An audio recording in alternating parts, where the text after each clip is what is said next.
Welcome, welcome, welcome. Welcome back to the podcast where we think we know everything, but we really don't know shit. Speaking of not knowing shit, we do not know what the scouting combine holds for the Bears. But Ben Johnson is there. And, of course, he says a lot of great things behind the mic. Yeah, we're definitely looking for good football players, on both sides of the ball. Yeah, we love to hear that. But let's remember, Matt Nagy said the same shit. And so did Matt Eberflus. And they were both they were both coordinators. Matt Eberflus was a defensive coordinator. Nagy was an offensive coordinator. So they said the same shit. So I'm not really impressed.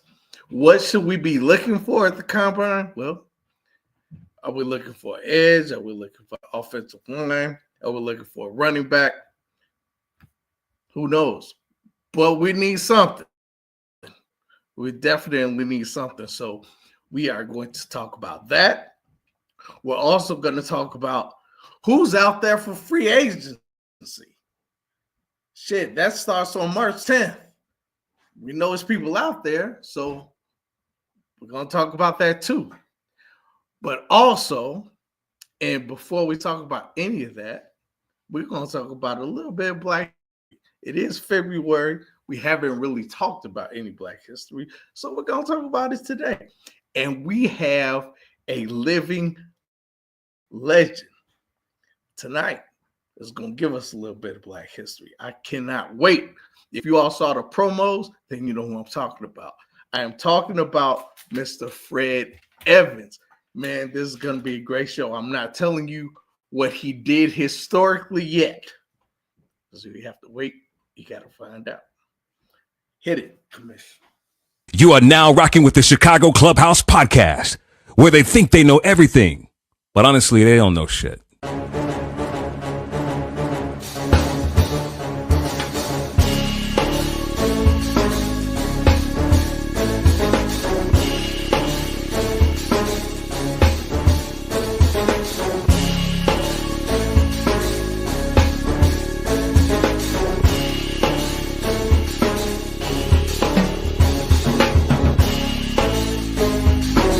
These summer league games and they tell you about these new up and coming coaches. I think we should get rid of every motherfucking owner in Chicago. Enzo and Caruso both been there around the corner like your defensive generals. But they need to get that strong safety who's not scared to hit somebody.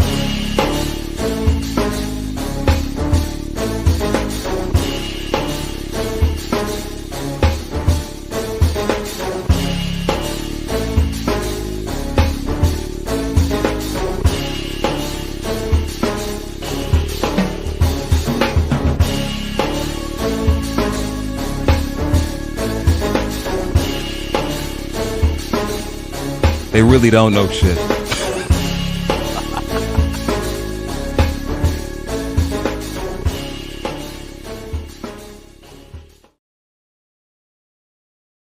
We are back.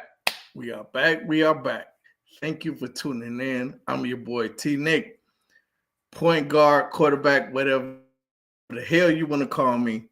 And I'm about to bring in the All-Star team. But before I do that, I do want to mention the guest that we do have one tonight is history walking because of swimming.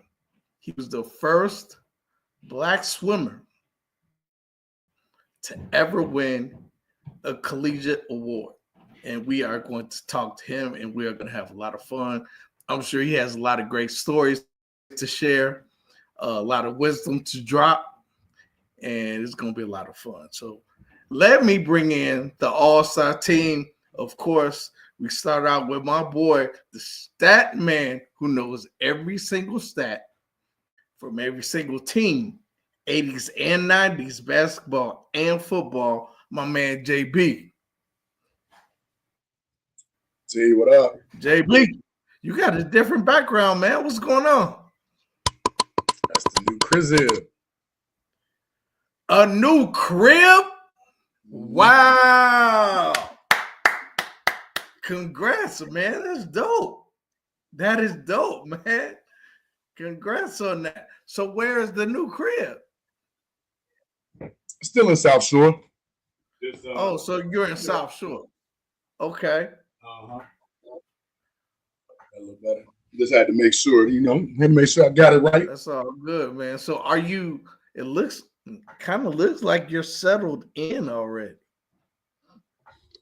Yeah, I've done try to see that light. I didn't realize that light was that bright. Yeah, But, the light pretty bright. Yeah, I'm pretty, okay. Settled in. It don't take me long. I had to get myself together, get going. That's all good. Still got my Bears flare, my Jordan, my Singletary autograph. Still got my stuff up. You are the master of minimalism, so you probably don't need a lot to get started. You don't need a lot. So what do you think?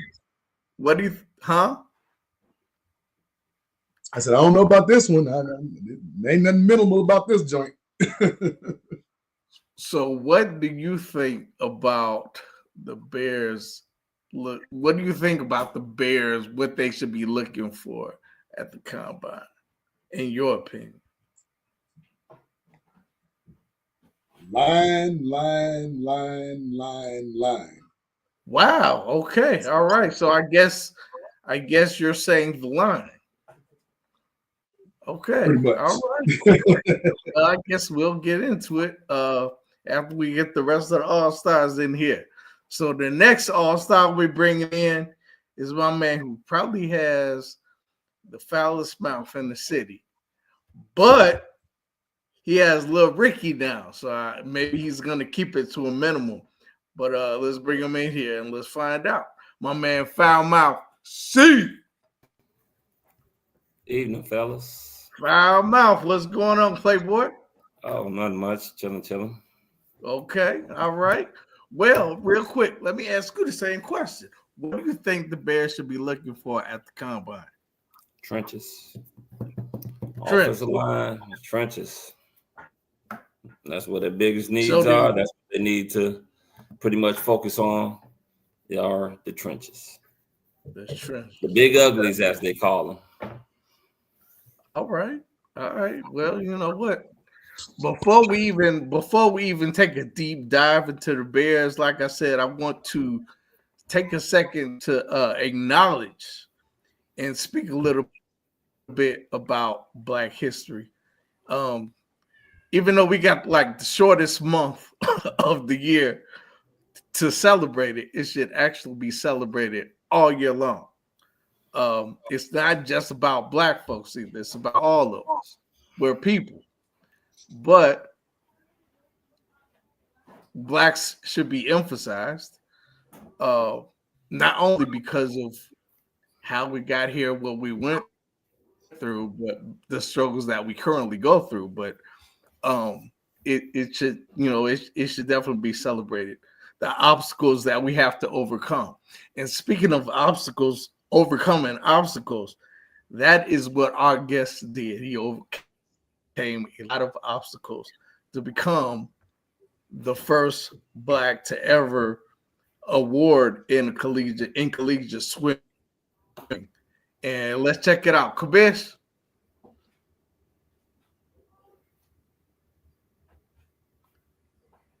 Mr. Fred, how you doing, man? I'm blessed to be here. Thank you so much. I appreciate the invitation and to see all you fine scholars. Yes, we appreciate you being here, Mr. Evans. And before we get into your stories and experiences, I want to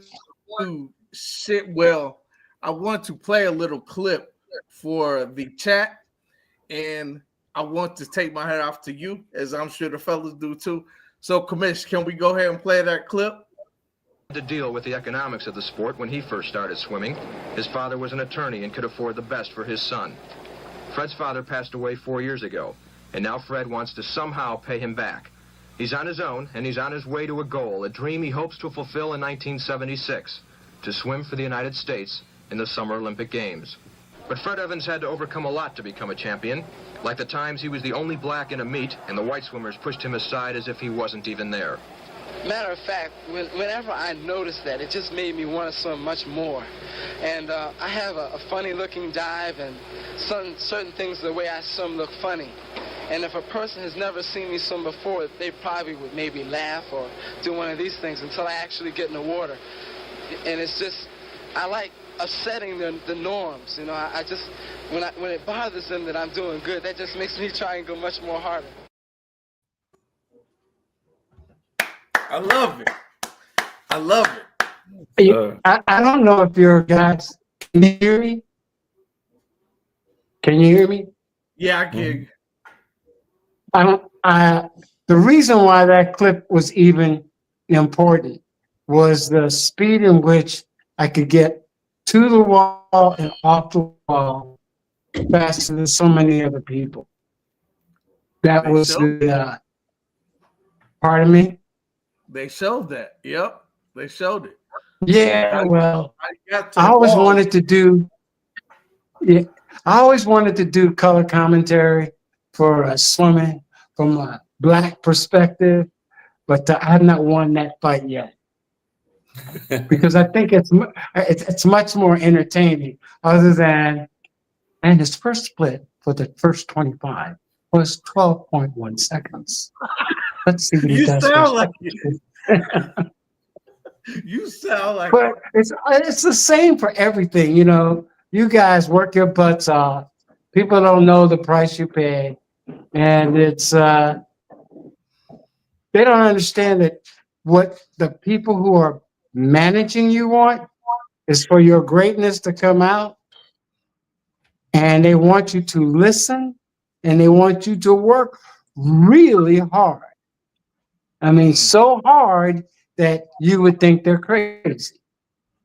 One of the things that happened to me as an athlete, and I remember signing my letter for a full run, and the athletic director said to me, "Young man, you could potentially lose your scholarship if you did not practice 9 times per week." Now, y'all put that in your heads. 9 What's 9 times per week? Jeez. Oh, my God. Now, check this out. 2 days. Well, check this out. I did 11. You did 11 times a week? A week.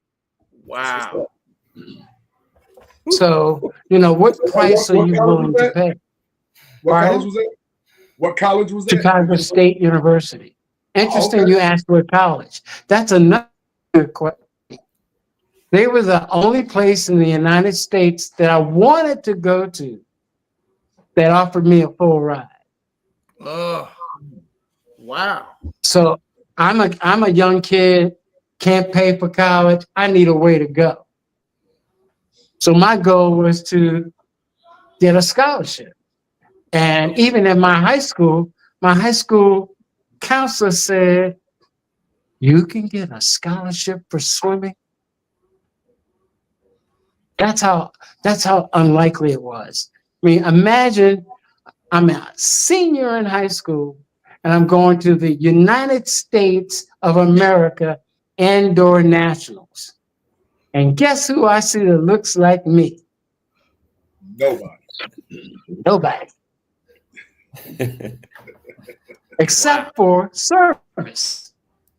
And at one point, I was pointed to the service entrance.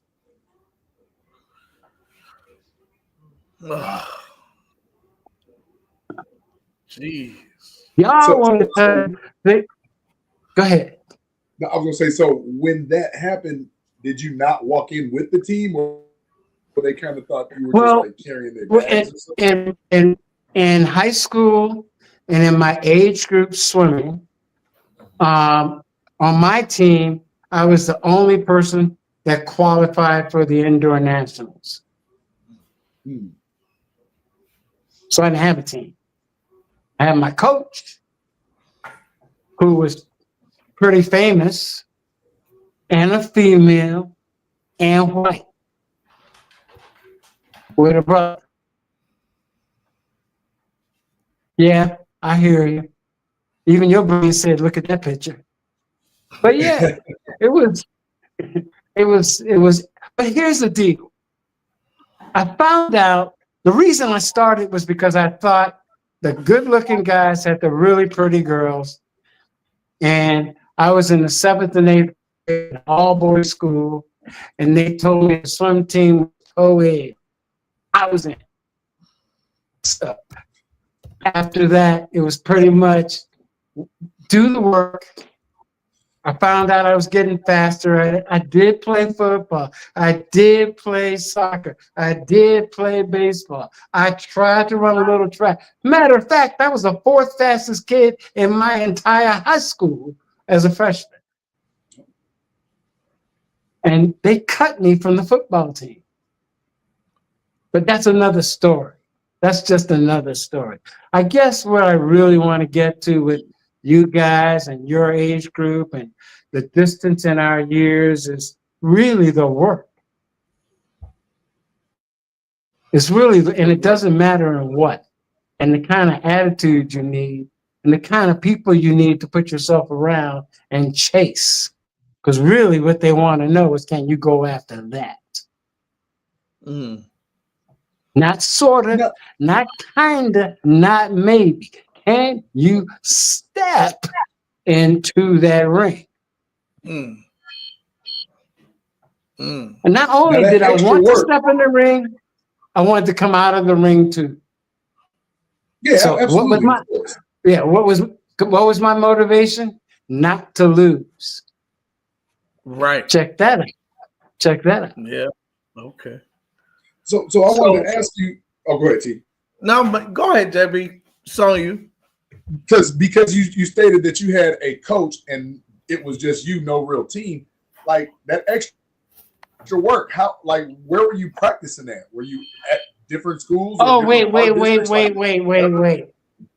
The question was, when I went to the Nationals and I was with my team, how did that feel?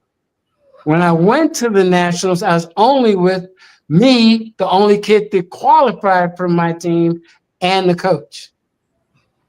Right. But I swam on a team, and every swim team I've been on has been integrated. Every single team. Oh. I did train. Go ahead. What was the dynamic like between you and your white coach? Wow, that's a great question. I think as a 70-year-old person, looking back at a 13-year-old kid and maybe a 45-year-old coach, she saw potential. And because she was so high level as a coach, that gave me some credibility for when I went to competitions, but still, the black kid, can he do it? Can he handle it? Because see, I have witnessed a parent say to their child, how could you let that nigger beat you? Oh boy. Oh boy. The child saw me, the parent did not. Mm-hmm. So I mean, there's so many stories about that experience, but from the kids, from my perspective, as a child, as an athlete, as a young man, I really, really, really hardly ever looked at race until it was a thing. Most of the time, I'm trying to figure out, how is the fastest person in the world faster than me? And what do I got to do to get there? So that was your main concern, not my skin color is black, so they treat me differently. No, because it didn't matter. There's no respect if you can't play in the pool. There's already this presumption that you're a ne'er-do-well, a thug, a jock, not smart, not intelligent. I mean, I got turned down by some major universities. One of the ones I like to tell the story about, and they were only Division III, was Johns Hopkins. Oh, okay. I liked that school. I liked that coach. Mm-hmm. I thought I could learn from that coach. But here's the code words they used. We don't think you would be a good match for this environment. So we don't think that we think that since you're black, you're not gonna fit in. Those words were never spoken. Those words were never You have to spoken. read between the lines. They were I mean, it was clear. I mean, Helen Keller could see those words. Stevie Wonder could read them. right. So yeah. Oh, y'all don't know who Helen Keller is, do you? Yeah, we know. Oh, yeah. Deaf and blind. Yeah. Are you guys in your 40s or your 30s? I'm 49. Oh, you old as hell. Damn. But no, I knew that coming onto your show would open up a door to go so many different directions that I was pretty excited when you introduced your MVPs, your cohorts, really what you think about football, let alone having what you call a walking, living legend onto your show, completely unrelated to that sport, with the exception of being a father of a son that played that sport. But the stories go beyond the sport.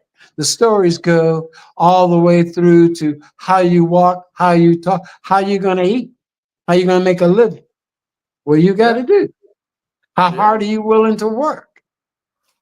So I'm into that. I'm into that.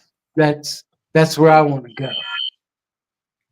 And we are into people from Chicago or in Chicago that have set some kind of trend for others and try to pave a way for others. And you definitely have done that.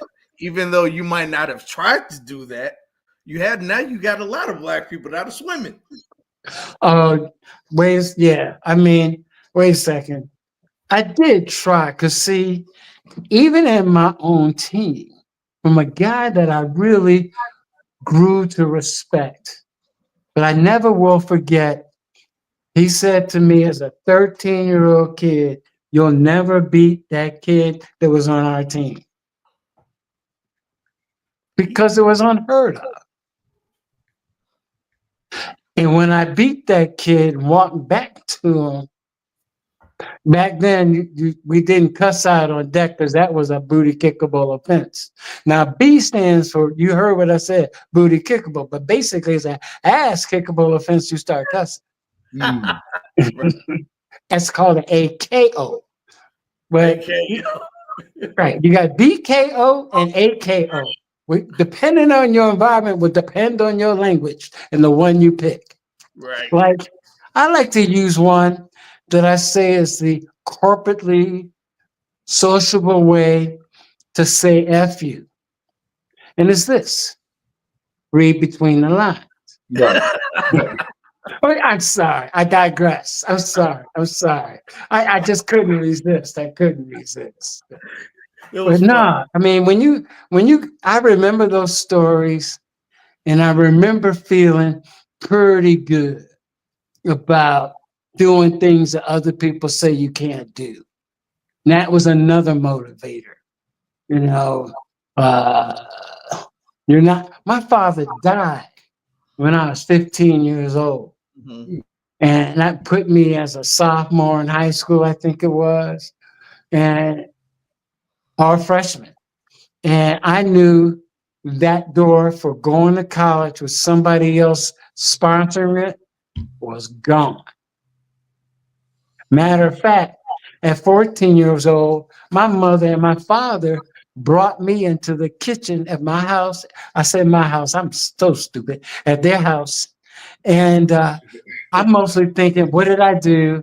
I can't remember how I got in trouble. I don't know what's going on. So I sit down at the table.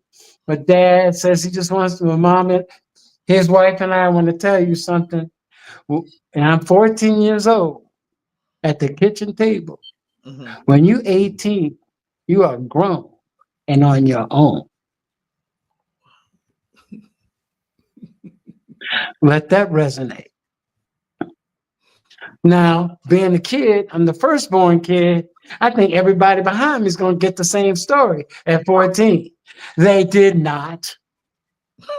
But I did, and that was where I rolled on. That's what I had to roll on. I know you're trying to do more stuff with your football and your prognostications of the future and what are they going to do with the O-line? God knows, because, again, Stevie Wonder could see it. I don't want to take up any more of your time. Oh, no. I got a couple more questions if you don't mind. Well, I'm not afraid. We are okay. Well, we're good talking about this right now. Yeah. I wanted to ask you, in that clip, they said that your father was an attorney, right? Correct. And you're from Washington, D.C. Okay. So officially, I'm a Washingtonian.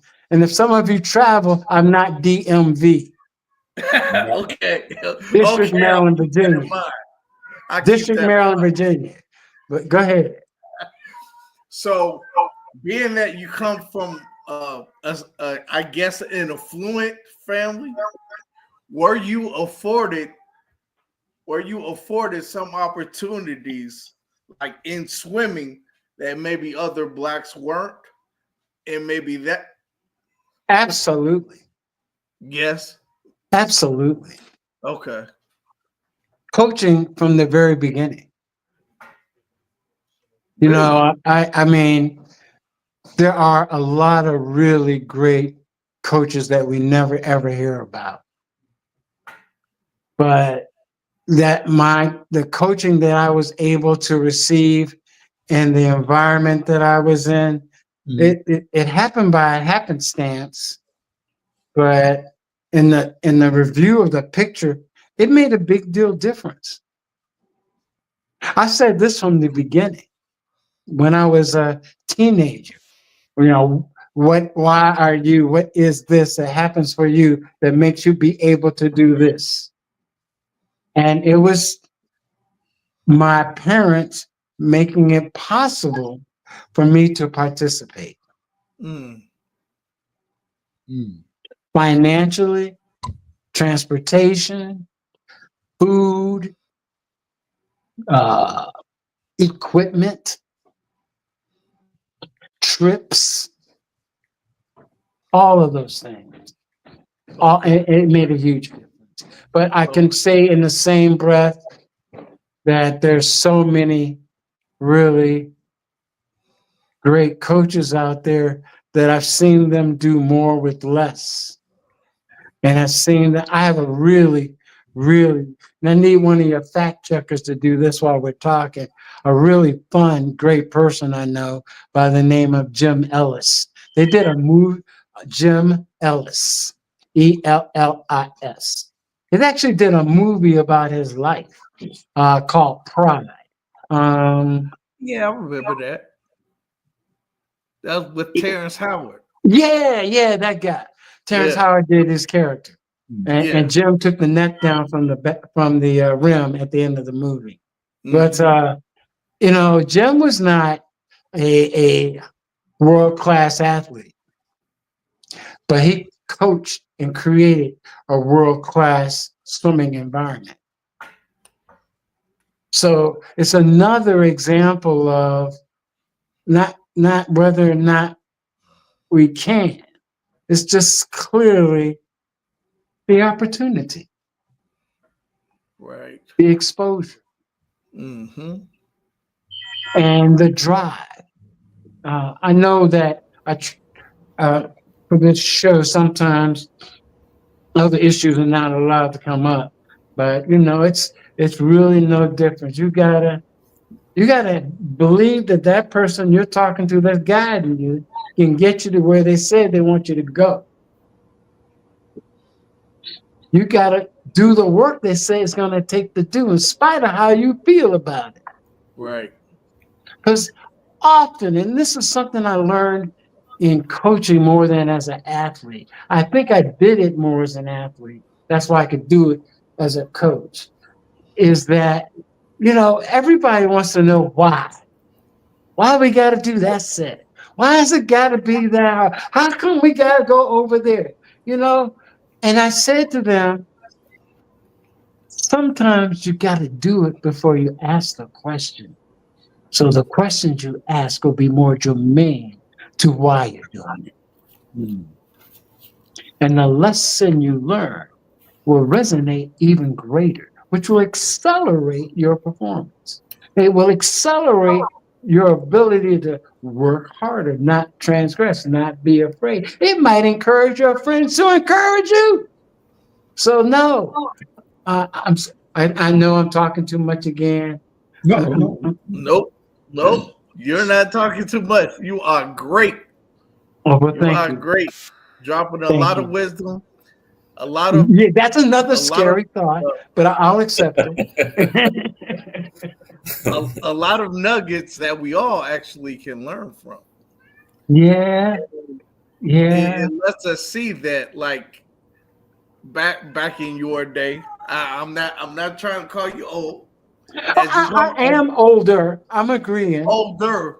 Yeah. But as you call me old as hell, actually. I did. Well, look at you. But we can see back in the day, if you didn't come from an affluent family that can get you these coaches or get you the training that you need, you're probably just gonna fall to the wayside somewhere.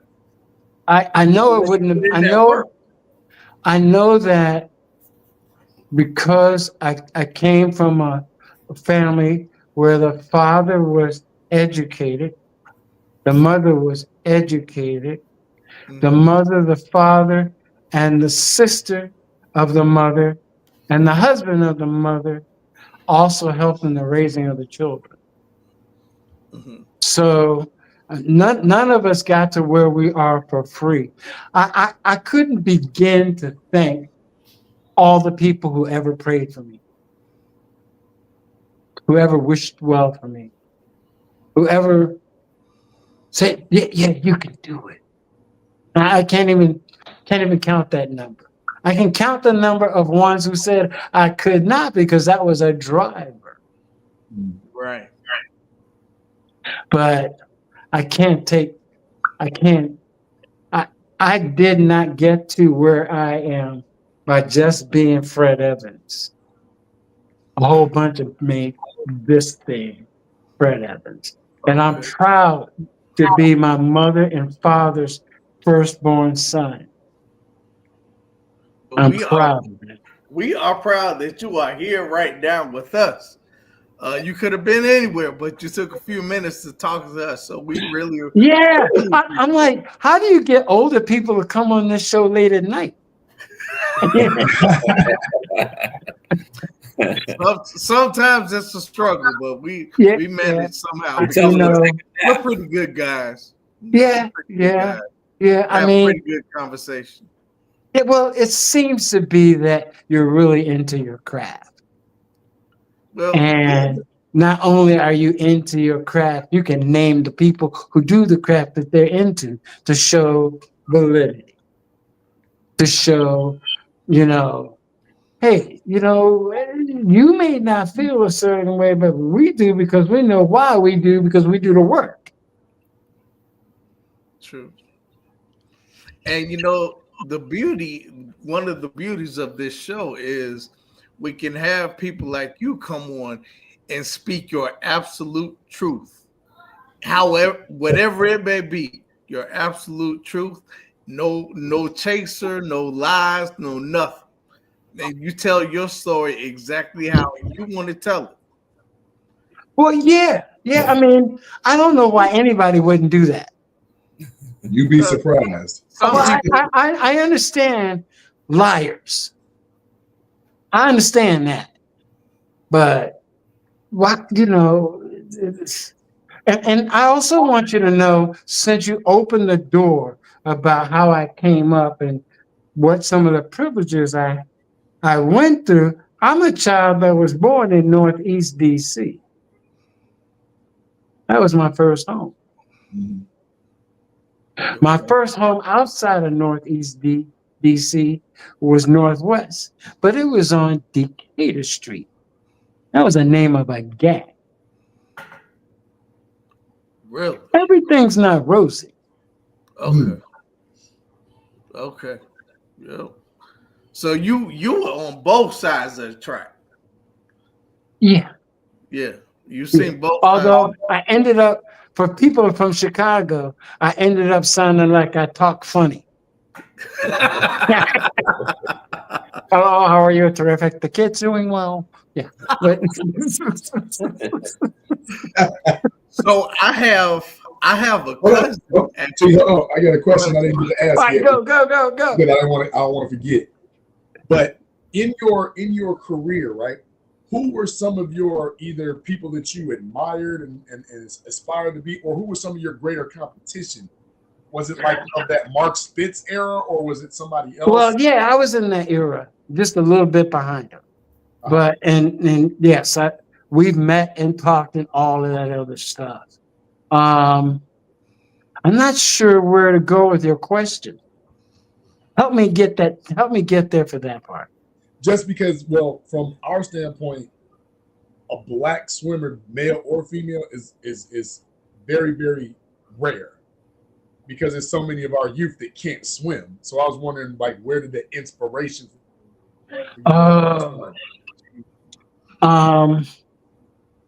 The same place it comes from when you're exposed to something and you hear about what can happen if you use it. So you know, most of us that are in my age group for sure, and I would say definitely Terrence's. It wasn't always peaches and cream trying to grow up as a kid.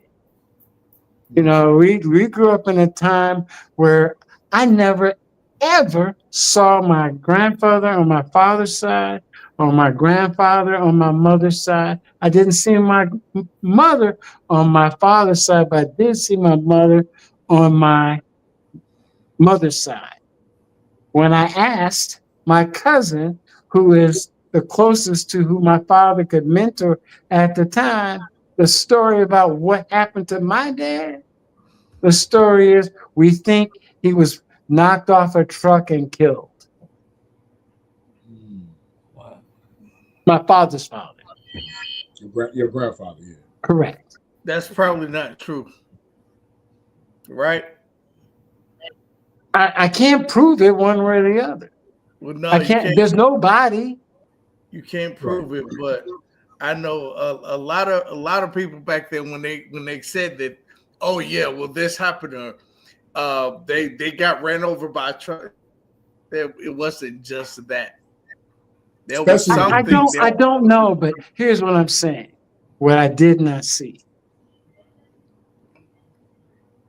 And in the same breath, I could say my current wife of 30 plus years, I saw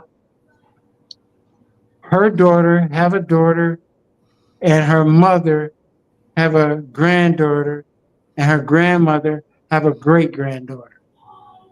That was 5 living generations. How many people you can say see that? Not a lot. Life carries us on a journey. We're given chapters, pages of things to do and try to achieve and have meaning in. You don't know. I just know that I believe in something greater than me. I'm the firstborn child, and the firstborn child is the child that listens to do what the parent says. Right. Because why would you not? There are a lot of kids that don't. They could probably answer that question. Yeah. I do. I would ask them if they're the. Say that again. I said I did what my parents told me to do, and I guess that's why I'm here as well, because I listened to my parents. Yeah. And then when you have younger brothers and sisters, they go, "No, we're not doing it," or they're gonna go, "We're just gonna do it better." Hey, that's okay too. You never can tell. Yeah. That's okay. But you got to get out. I'm sorry. I feel like I'm rambling again. No. Mr. Fred, you are not rambling. You are not rambling. You are dropping jewels for all of us to go on. But look, we're not going to keep you on any longer. However, my cousin, she's opening up a swim school. It's called a British swim school. Oh, yeah. I'm very familiar with that style. Yeah. I'm very familiar. And I would like to invite you out to the opening day. I'm not sure when her opening day is. I think it's coming up in March. Do you know where? I'm not sure where. I have to get those details, but wherever it is, I'll make sure that you get there. And we'll roll out the red carpet for you, Mr. Fred, because like I said, you are a living legend. A living legend. Absolutely. And we appreciate you for taking the time. And I'll be honest with you. I did not even know who you were until I did my research. So until I did my research on my boy's family, because he told me about Gary Matthews. And when I read about Gary Matthews, I read about his sister. And when I read about your daughter, I read about you. So that's how I know. But now I know. Yeah, we are definitely, for me, a blessed family. That it's not unusual. That it's not usual you see a national champion, an NFL football player, a three-time Olympian, a mother that's a speech pathologist, has a daughter that's a charge nurse at 25 years old. I mean, these are the kind of stuff, and these stories go on throughout the United States. But this is kind of stuff we should be talking about. Yes. We should be telling these stories. I mean, I love it. I think I have like 10 characters inside of my body, so I may have some issues. But hey, I don't want to bore you. I'm grateful. Somebody else said they had a question, or did I shut them down? That was right here. What was your favorite swim technique or your fastest lap? Repeat that again. What was your favorite swim technique or your fastest lap? My favorite race was my 1977 NC2A Division II National Championship and record. I swam that race in 57.5 seconds. At the beginning of that race, I weighed 177 pounds. At the end of that race, I was 172. Oh, wow. Whoa. Everybody hear that? If you're trying to lose weight, go swim. But see, I don't think people really get the idea of the work it is. Because I thought it was like, like you were doing with your hands in the beginning. I said, that's not it. I thought that that stroke was easy, and that I picked it because it looked cool, and I saw those guys that did that stroke had the coolest girls. Swimming actually works every single muscle in your body, right? Oh, absolutely. Yeah, not for me. Not for me. Not for me. Nope. I'm good. I know how to float. I can didn't. float real good. I cheated. You cheated. I cheated. Check it out. Check it out. At the time, my body density was really thick. Uh-huh. So them legs said, we ain't staying up here. So they kept going down and pushing you up. Well, I learned how to do something with my hands. And it was really simple. In the water while they're not looking. I'm floating. So no. But yeah. Okay. Oh, man, I learned a new technique now. Yeah, I got a million of them. But hey, so we want you to come back. Maybe it'll be later in the year, whenever you get it, whenever you get a few minutes, you want to talk to us, man. We'd love to have you back. Well, I can't wait. Yes, I'm more than happy to. I can't wait till I hear your stat man come up with stats. You know, I did non-parametric and parametric stats in college, graduate school, and undergraduate. So I like managing those numbers to see where they come up and what they say, why they say, and do they say. So I'm looking forward to your team and what they do and how they do it. Okay, cool. Well, I want y'all to show off. Okay, yes. So, watch the show. We're gonna have one of our other guys come in, and you'll probably be very entertained from him because he doesn't shut up. He doesn't be quiet.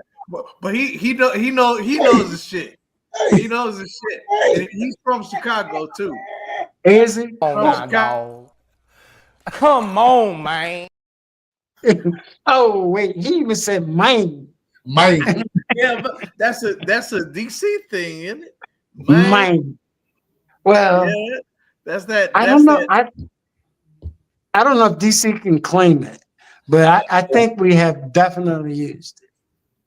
Yeah, I think that's that tri-state thing, man. Come on, man. Come on, man. That's maybe a little Baltimore. Chocolate City, man. Hey, man. Yeah. All of that. Well, so I can come with a T-shirt on the next time. Yes. I'm gonna make sure you get a Chicago Clubhouse T-shirt. Oh, yes, wow. Mr. Fred. I'm glad you mentioned that. So yeah, we will make sure you get that, and I'll give it to you when we go out to that swim school. Excellent. So thank you, Mr. Fred, for coming on. Make sure that you stay watching the podcast so you see the Stat Man show off. Well, you know. Hey, come back. Oh. That was clever. I like that already. So we definitely want you to come back. Thank you for taking the time to speak to us, Mr. Fred. And I will be in touch with you soon. I'll let you know when the swim school will be and where and how we're going to get there. Excellent. All right. Thanks, Mr. Fred. Peace out. Yeah. Drum roll. That was great, man. That was awesome to have Mr. Fred on, man. And I didn't even get to reading some of the accolades. He's so humble. Of course, he didn't say it, but he was the first African American to win the collegiate swimming championship. I did mention that. He won the 100-yard breaststroke in 1975 at the NAIA swimming championship at Chicago State. He's a 3-time NCAA Division II national champion in 100 years. In 100 yards, breaststroke and national record holder from 75 to 77. I was just born. Wait, 100 yards or 100 meters? Because 100 yards. Yards. That's a football 100 field. yards. That's a long way. That's a football field, man. That's what I said. That's a football field worth of swimming. That is a football field. Jesus but yeah, Christ. 100. Unless they made a mistake. I thought it would be meters, but what do I know? Yards. And then he's been a swim coach throughout Chicago for the past 25 years. So yeah, man. But walking history. But I felt like we have to acknowledge, our Black history in some kind of way, man, before the short month is over, you know what I mean? So that was that. So now might as well get into some football. Oh, go ahead. Where's Mr. Chicago? And before we do that, we're gonna bring in our guy who I said don't never shut up. Turn off the light. But he know his shit though. But he will talk you under a table if you don't agree with him. Let's bring him in here. Mr. Chicago. Oh, shit. There he is, Mr. Chicago. What up, man? What's up, man? Now, I'm just going to bypass that damn friendly veiled insult that you just used about me talking to him much and not knowing how to shut up. Because it's funny you say that because I don't have a whole lot to say during this off-season encounter.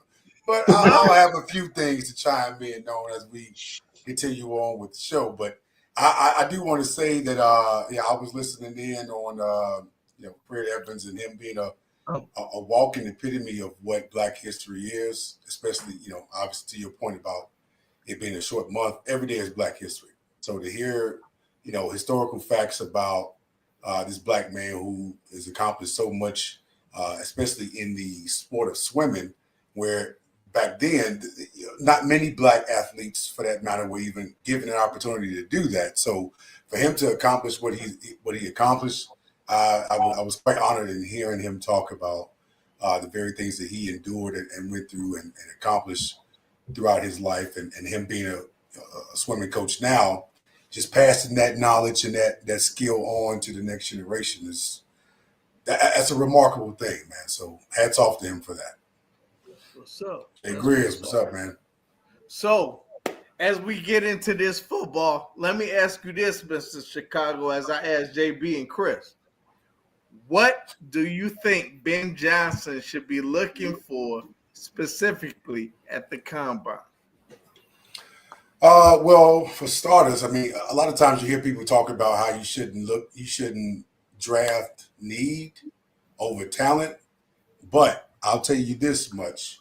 If the talent is there along with the need, especially on the offensive line side, I say go for it. But the fact that we have money to spend, I'm hoping that he's going after the top prospects, the top free agents out there, so that we won't have to spend so much draft capital on actual prospects and players early on in the draft. But knowing how great of an offensive line that Lions team was for him to be the offensive coordinator and have that much success with, my thoughts would be an offensive lineman.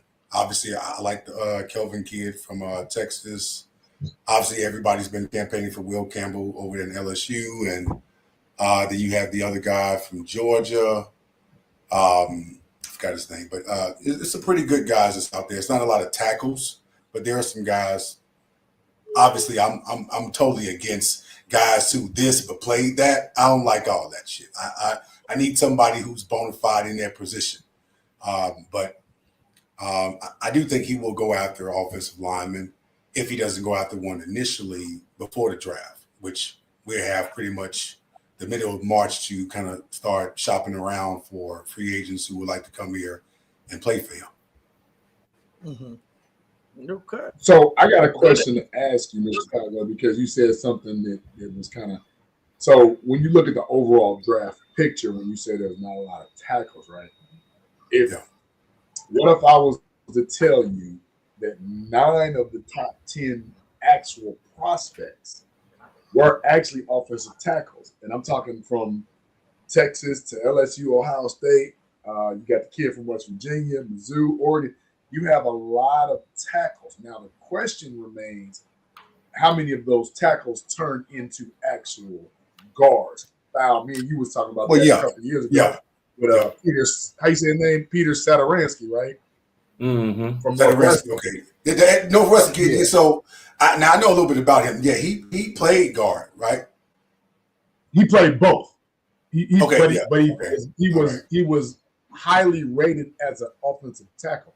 Now the thing is this: when you have obviously Kelvin Banks, right?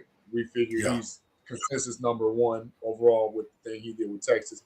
But then you look at a Will Campbell, who in the tape, you know, he just shows that. Forget about how his arm length and the measurables. Hell, I seen Kyler Murray have a small hand and he whipping that thing no problem. But Will Campbell, but I'm saying he's technically like the most sound and efficient offensive tackle with the short arms or not. Don't forget about the kid from Ohio State, Josh Simmons. We just saw him in the national championship game, right? Josh Simmons. Don't forget about him. And the kid I was telling you about out of West Virginia. They say he's just nasty. Like, you know. Yeah. I didn't watch a lot of West Virginia football, so man, I've heard about him, but I'll have to go back and check him out. Yeah. If you remember, his name is Wyatt something. Wyatt, I'm gonna say Wyatt Earp, but it ain't Wyatt Earp. It's Wyatt something. But, say Wyatt Earp, huh? It's Wyatt something. I can't remember his name. Yeah. But, and the only reason I remember is because when I watched college football this year, I was only looking for the top linemen. Similar to last year, Foul, remember when we had Broderick Jones and Paris Campbell, right? Ohio State and Ohio State. You had two. Paris Campbell was pretty damn good. Yeah, he was. But now Texas, this year, Texas has the same thing. They got a right tackle that's projected like top 20 in his position. And then you've got Kelvin Banks, who's number one in his position. So with what I'm saying is to say that this is a very deep draft with linemen. Now, like anybody, how do we know who's going to pan out? But who's going to play guard versus who's going to play tackle too? Because we know based on the system that you get drafted in, there may be a need for you to play tackle versus playing guard. But for us, we know the interior, obviously, it starts with the interior. We need those guards. And again, y'all heard me say this before on this show, how I don't like this whole transpositional thing where I was this, but that too. No, I need you to be this specifically. So who do you eye? Because here's what Kelvin. Listen, he's a bigger body. Yeah. He got longer arms. He get. But look at what Toussaint just said. But look at what Toussaint just said. He said out of the top 100, 30 are interior D linemen, which means there's a lot of tackles. He likes Walter Nolan from Ole Miss. Now I'm not as familiar with Walter Nolan Toussaint, so if you can shed a little light. I watched a little bit of Ole Miss, but I wasn't. Walter Nolan was coming out of high school. Walter Nolan was a 5-star. He actually he kind of fell off, if I'm not mistaken. If that's what I'm thinking. He actually attended Texas A&M. That's when Texas A&M had that record class where they had I want to say 9 5-stars that went there, unheard of. And then all of a sudden, but they still that was under I was gonna say Kelvin Sampson, but it's not Kelvin Sampson. It was under the black coach, right? No, it wasn't Jimbo. It wasn't Jimbo. It was Jimbo under Jimbo. It was. And Jimbo took over. Right? Okay, because Jimbo took over. And they couldn't win. They couldn't win, and so a lot of those guys ended up transferring out, which Walter Nolan ended up doing, and he ended up going to Ole Miss. Okay, so I remember when Jimbo was let go. I didn't remember that those recruits were there. Because that's what I'm saying. I didn't know they were his. 3 years ago, Jimbo was there. Or 2 years ago, I want to say he's 3. This was probably about. This was his third year. 3 to 4 years ago. Okay. Kevin Sumlin, right? I couldn't think of his name, right? Okay. Kevin Sumlin had a lot of those guys that.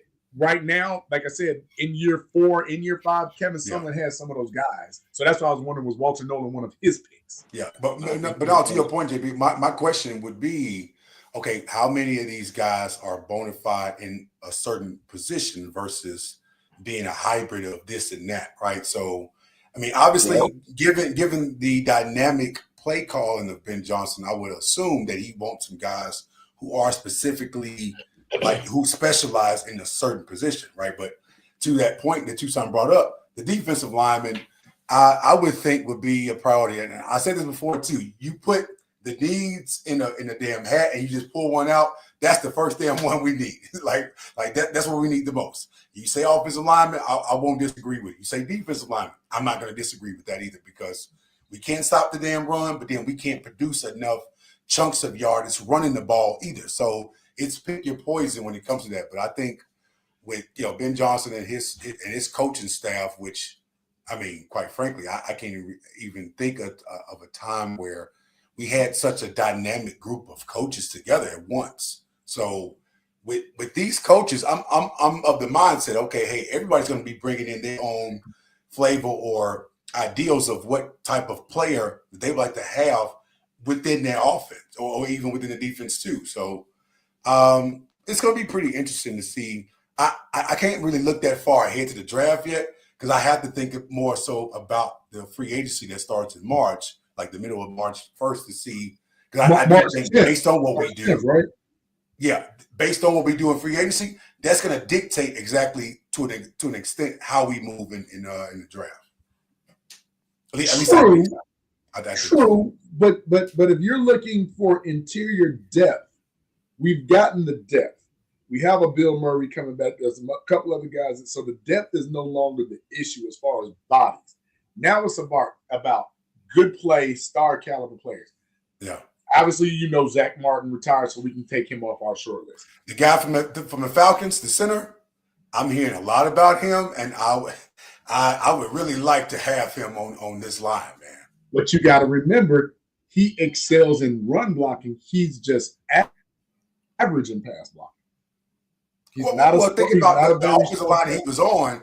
The Falcons' offensive line wasn't the greatest, but it wasn't the worst either. But it was just it was in that middle of the pack. So if you put some real star power around him, I think he will excel and be able to develop some type of chemistry with that. It's possible, but for me, of which I think the center position is like very important, more important than people give credit to, right? Yeah, but I agree. Knowing that the last three centers we've had, and I'm just gonna go in. I'm not gonna rank them. I'm just gonna go in name. Please don't rank them, because Sam Mustipher, Lucas Patrick, and Coleman Shelton. Oh man! None of those names. Not only do they not strike fear. Here we go. But they probably not, with the exception of Sam Mustipher having some mild success in Baltimore, and who the hell knows how that even happened. But I don't want that caliber of center anymore. Me neither. And I'm with you with the guards. Like the guards interior is very important, especially we had a lot of pressure right up the gut. But for me, to have a top-notch center to help alleviate some of those calls, to help Caleb with some of those reads that he's not picking up on from the defensive line, I think that's very important for a young quarterback that's struggling right now. It needs to be a veteran center who's seen a number of reads, a number of defensive schemes and blitzes and stuff like that to be able to pick that up for him to recognize that and say, hey, Caleb, hey, 53 right there, he coming. So it's like having that. That's why I like Ryan Kelly. That's why, for me personally, I like Ryan Kelly. I'm not against Ryan Kelly. I'm not. I thought he did a pretty good job with the Colts. Well, like we said, a veteran center would be great to have, but you got to also remember it'd be a veteran center would be great for Caleb Williams because it, like you said, Mr. Chicago, it'll help him with it as far as identifying the blitzes and everything. But we also got to remember this was a kid that we didn't know up until recently was doing his own film work because his offensive coordinator wasn't doing that with him. So that really puts him behind the 8 ball as well, because now all of a sudden, when you're going in a game and you're getting sacked, and we sitting up here saying, well, why didn't he see that blitz? Or he didn't know. That's because he's doing his own film work. This is things that's supposed to be taught up. Do you really believe that? Yes, I do believe that. What did I tell you before, JB? Damn thing in the past has been negative about this damn team, I'm going to believe because of what the end result has shown us. That's not what I'm saying. The thing is this. It wasn't just one person coming out and saying this. It's been now documented by many others that's exactly what was happening. That was not how stupid that is.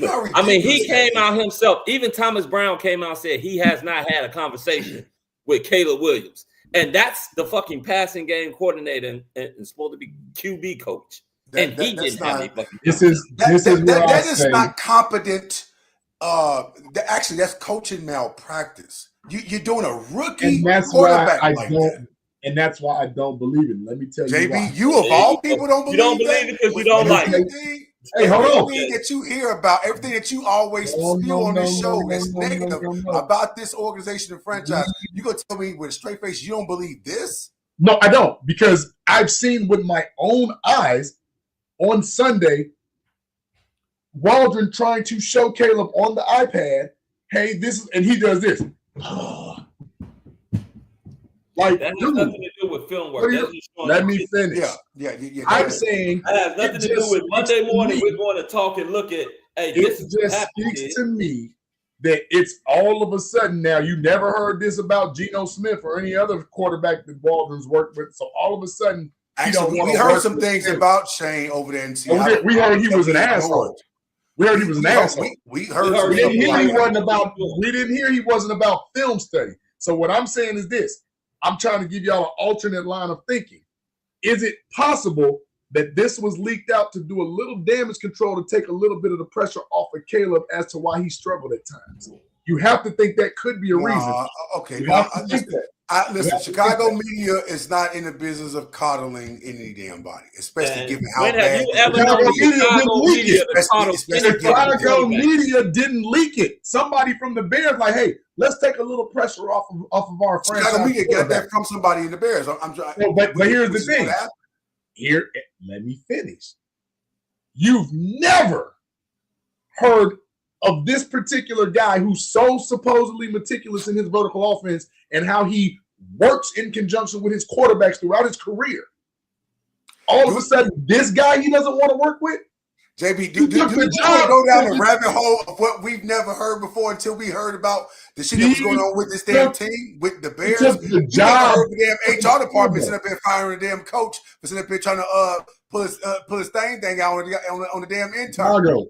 But you're not listening. But damn it happened. So and that's a one-off, right? And I'll give you that. Because there are one-offs. But I'm just saying, when you look at a track record of somebody who was brought here just for this kid, you don't find it a little questionable? And then Waldron don't even want to come out and say, you know what?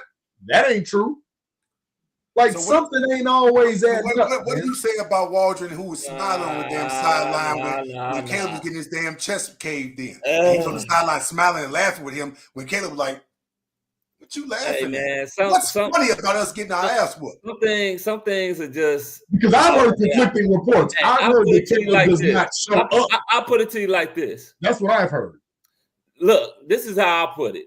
And this is just you, JB. When you don't like a person... It has nothing to do with right.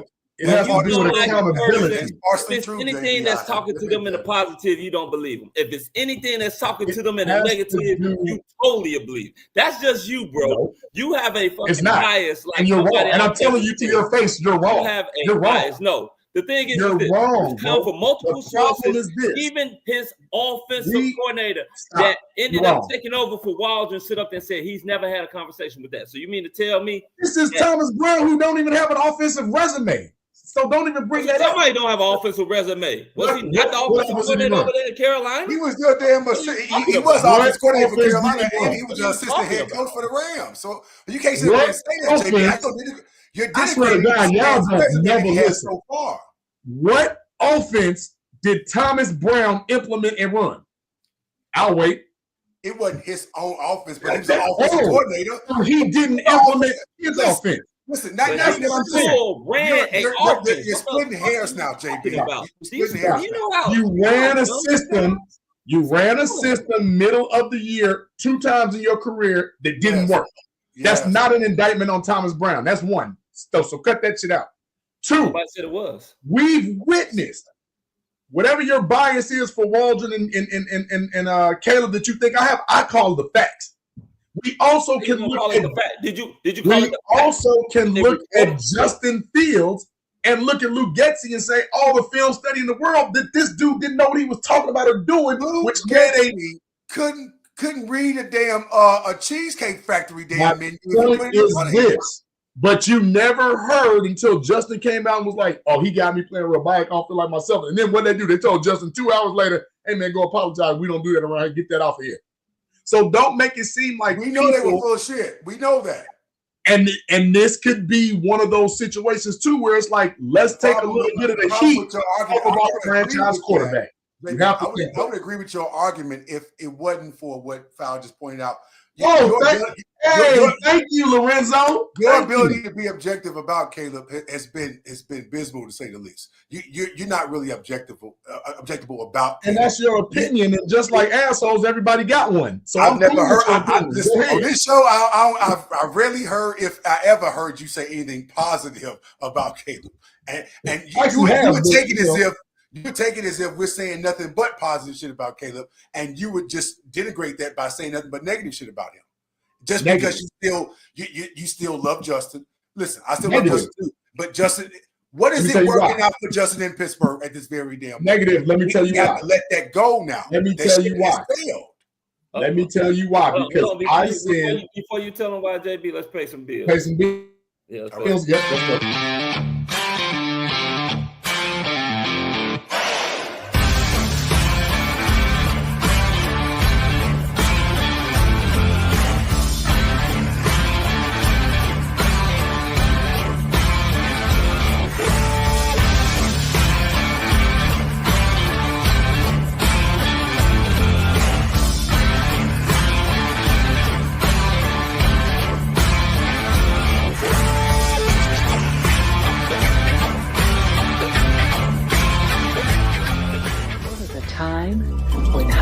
Standards prevailed, when excellent craftsmanship was displayed and treated with the utmost importance. Acquire the crisp, refreshing taste of Moore's Beer. Moore's Beer. Raise your standards.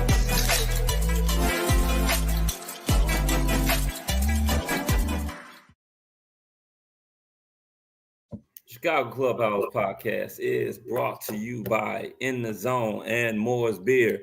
Anytime you want that nice athletic wear, please visit In the Zone. And anytime you guys are thirsty, want some good beer, Pilsner taste, Moore's Beer is here for you. Moore's Beer. You can, I don't know where they sell them at. They sell them in a couple select stores, but you damn sure, if you're here in Chicago, in the Chicagoland area, you can damn sure get you some Moore's Beer. You out of towners? Sorry. Y'all pretty much screwed. Local guys can get it. All right, so I know we were going on and talking about the Shane Waldron effect and talking about how it was reported by multiple outlets that Shane Waldron was not watching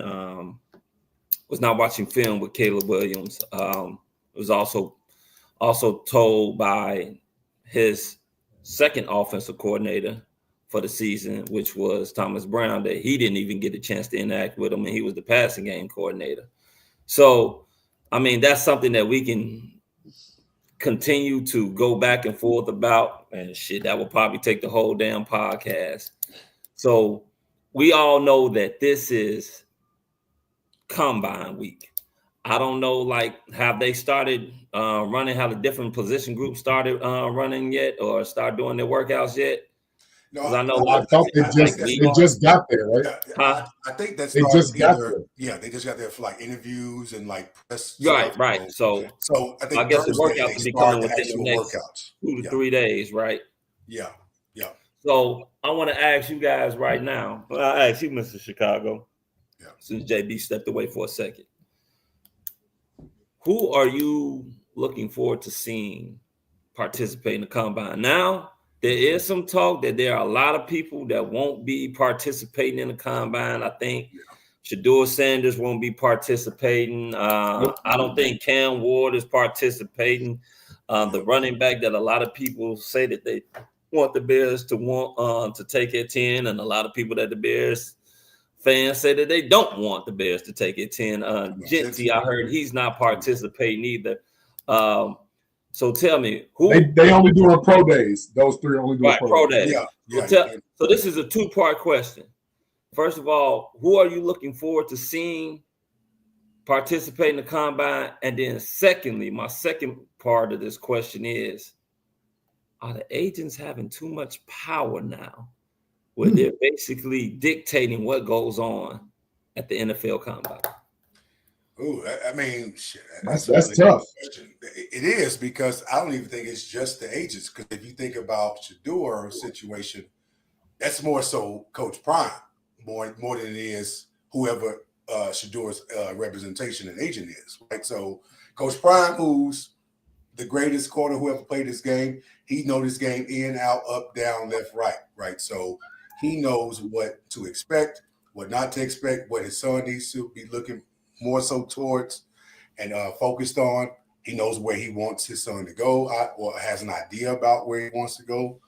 So we're seeing more of that, and we're going to see more of that. The former players, more so than the agents, are going to be the ones kind of like pretty much guiding and really mentoring their predecessors, their sons, to certain teams that either they played on or certain teams they would like for their son to play on. So that's going to be happening a lot more than what we're seeing today. But as far as the Bears go, or at least players that we should be looking at, honestly, my Michigan bias, I'm looking forward to seeing how Mason Graham looks, and even Kenneth Grant as well. Those are two guys in particular that stand out to me that I'm definitely looking to see how they condition, what their speed's going to be like, how well they do when it comes to just getting off the ball. And I want to see what that 40 looks like for them. How fast are they now? So I know Mason Graham, he has quickness, but I want to see what the speed looks like, because that's going to be a paramount of importance when you're talking about being a run stopper in the NFL. So I'm definitely looking forward to those guys and seeing how well they do and how teams are looking after them, and more specifically us. So okay, JB. Well, so for me, my own personal, I would love to see if Travis Hunter participates, because I want to see him do the receiver drills and turn around and do the DB drills with his 40 time. So that's just a personal interest, because we haven't had a cat like that, again, giving props to Michigan, since Charles Woodson. Yep. So I would love to see just what Travis Hunter does. That's for me. But other than that, like, just speaking for the Bears, I'm looking at Kelvin Banks. I'm looking at Will Campbell. And of course, there's a possibility that both of those guys can be gone, right? So I am looking at Josh Conley from Oregon. I am looking at the Wyatt kid that they say got a little Quentin Nelson, a little nasty in him. I'm even like you had spoke about the guy, the two book tackles from Ohio State. Anybody that can play that line at a high level in the Big Ten or in the SEC, I want to take a look at those guys. Yeah. Then on my short list, obviously, I would love to have like Mason Graham. I like, matter of fact, the one technique that was on the other side of Mason Graham was pretty solid in Michigan as well. Right. The bigger kid, Grant, right? Grant, yeah. So I do want to see what he has to do, because we would love to stop the run again. And then just a personal, maybe late, since we got them two third. No, we don't get the 1/3. If Omarion Hampton is available, I'd kick the tires on that, because I feel he's that physical running back that we could use here. Now, quick question about what's the kid named Carter, I think, from Penn State, the defense. Abdul Carter is going to be like the number 1 or 2 pick. Yeah, well, he's not participating either. He ain't participating, right? That's all I want to know. I thought I seen something that said that he was participating or not participating. I wasn't sure about that. So they said he's not going to participate. Okay. Okay. 3 out of the top 5, right, Val? If I'm not mistaken, already declared, because Shador supposedly may have dropped to 7, but like the projected top 3 picks, none of them are participating. And that's normal. I mean, we see that happen all the time. My personal bias with Travis Hunter. Yeah. We see that happen all the time anyway. So that's not happening. See, I was talking to someone early on today, and I was telling them about how I feel like an agent's job is to basically work for their client, to protect their client. Yep. And it's to basically to try to solidify whatever position that they're supposed to go. But it also can hurt you a little bit as well, because there's always guys that are going to participate in this combine. And now that weren't on the radar, that will absolutely shoot up because of how they test, you know. So that is true. You had those diamonds in the rough.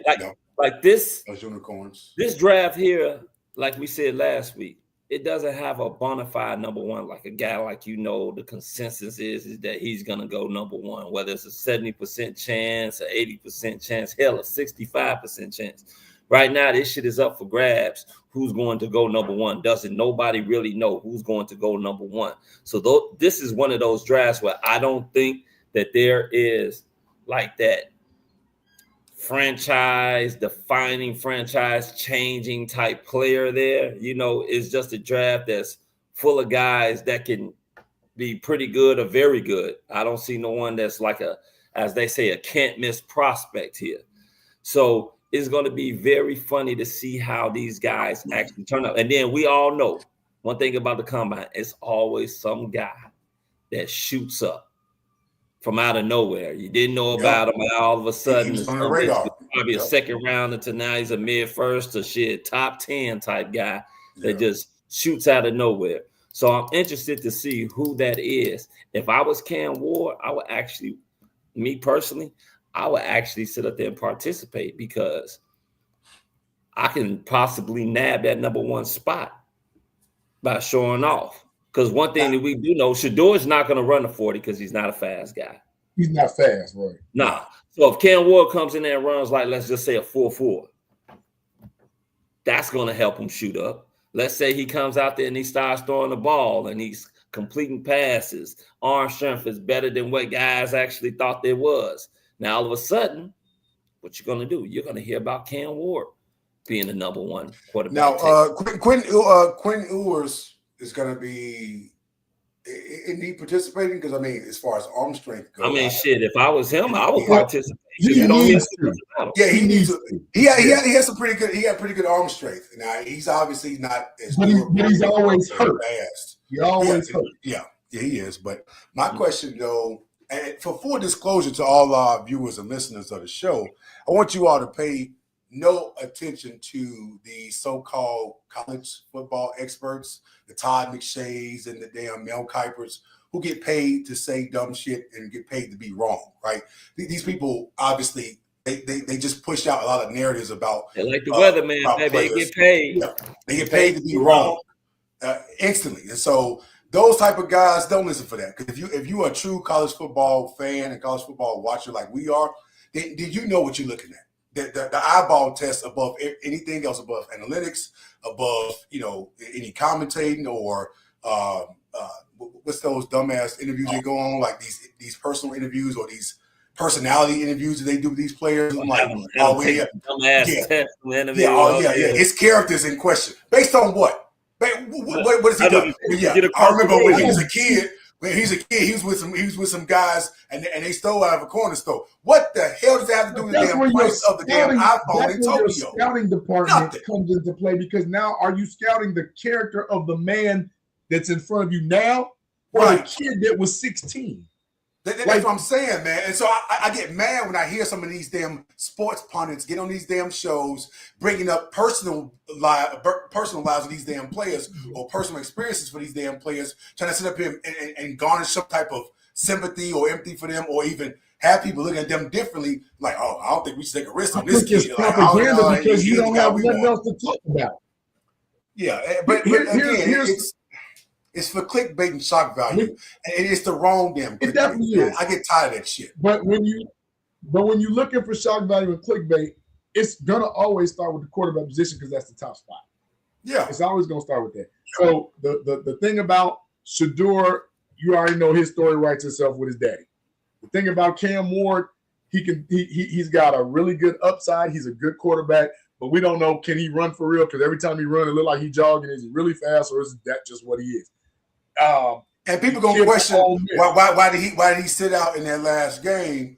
Or he sat out in the second half, I think, in that last game when Miami could actually won that game. So he gonna get questioned about that shit too. Now, so, is that a question of your character? Is that on some Anthony Richardson stuff?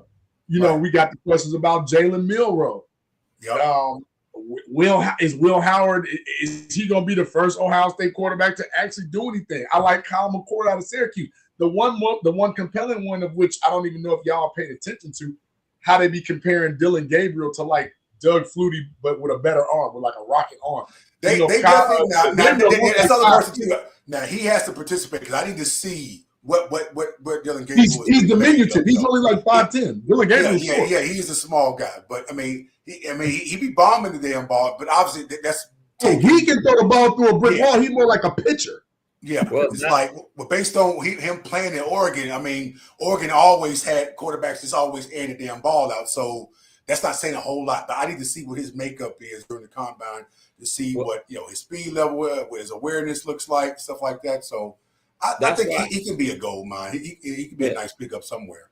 That's why exactly why last year's QB class, like you said, was a gold mine.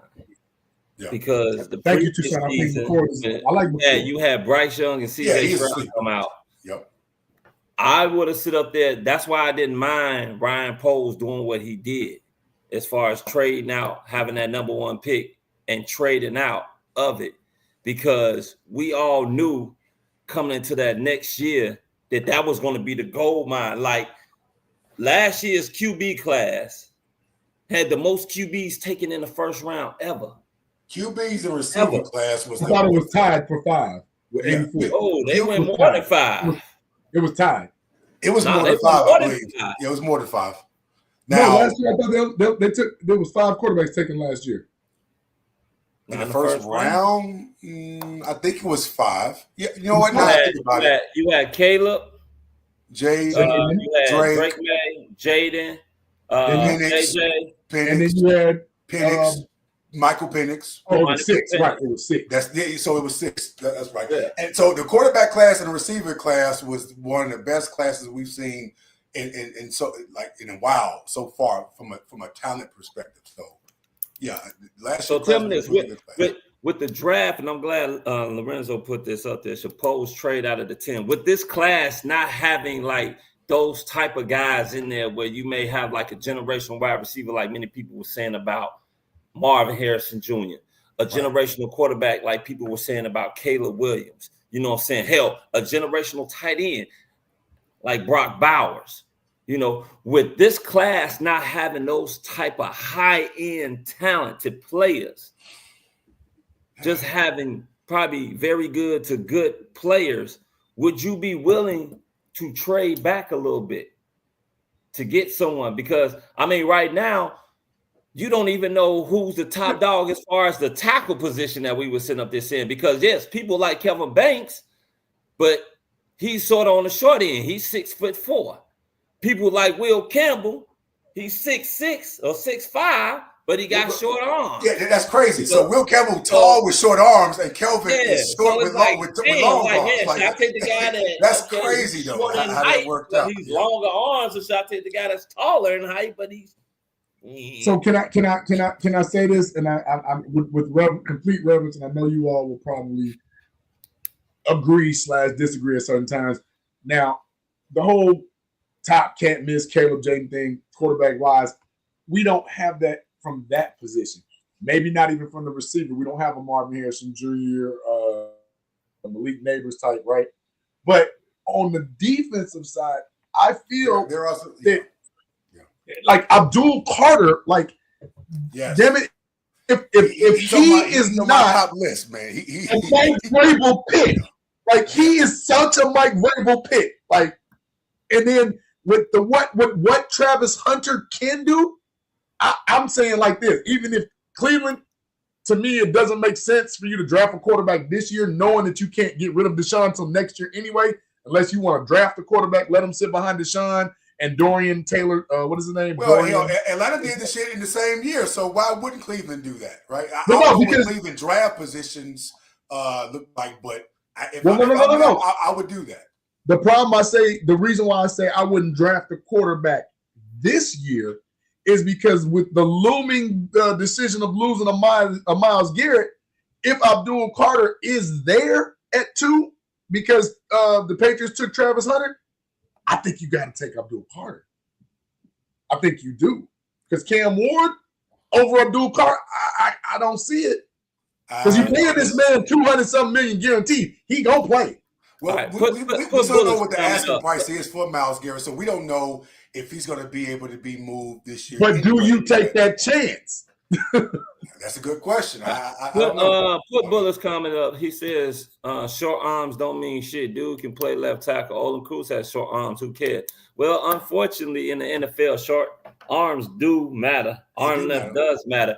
Even though Olin Cruz has short arms, guess what? That's why his ass was at the center position. Exactly. So when you outside, when you're on the outside tackles and the interior, when you're going on that outside, you have to have long arms to stab that song. You gotta go up against a Myles Garrett and a Micah Parsons and a Trey Hendrickson. Shit, them little ass arms ain't gonna do nothing against them big guys. Nothing. Not a damn thing. Nothing. So I mean, I disagree. I agree with Billis. Like if you can play the position at a high level, have you seen little arms against Myles Garrett? But this is the thing, though. How many guys? Go ahead, Mr. Chicago. Have you seen Myles Garrett going up against guys with little arms? He's not human. I really do not think Myles Garrett is a human being. But Myles Garrett does that to anybody. But I'm saying to speak of a Will Campbell at 6'6", who may not have a 7-foot wingspan, but he's got a 6'9" wingspan. That ain't that short. But the thing is, they're calling compared to what average left tackles have. Yeah, so Braxton Jones can stretch his knees standing up, and he sucks. His ass is always on the damn ground. That's why. Hey, well, nobody stand upright. This is the thing about Braxton Jones. Nobody sits up there and says anything about his arms. We say about his legs. The motherfucker skip leg day shit. He getting his ass bull rushed because of his body legs. They ain't got skip body day. Arms. He eat a lot, but he skip body day. I think that Will Campbell can play left tackle with the so-called shorter arms better than Braxton Jones with the longer arms can. I would agree with that. I can agree. He probably should be able to because hell, you're talking about a guy that was a 5th round pick compared to a guy that's a possibly 1st round pick. That's true.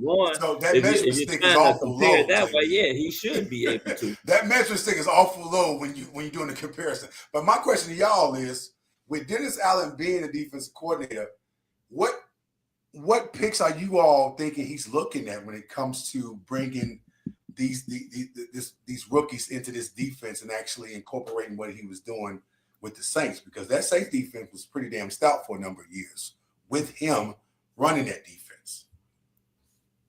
That's a good question. I want to know how much on this team, though.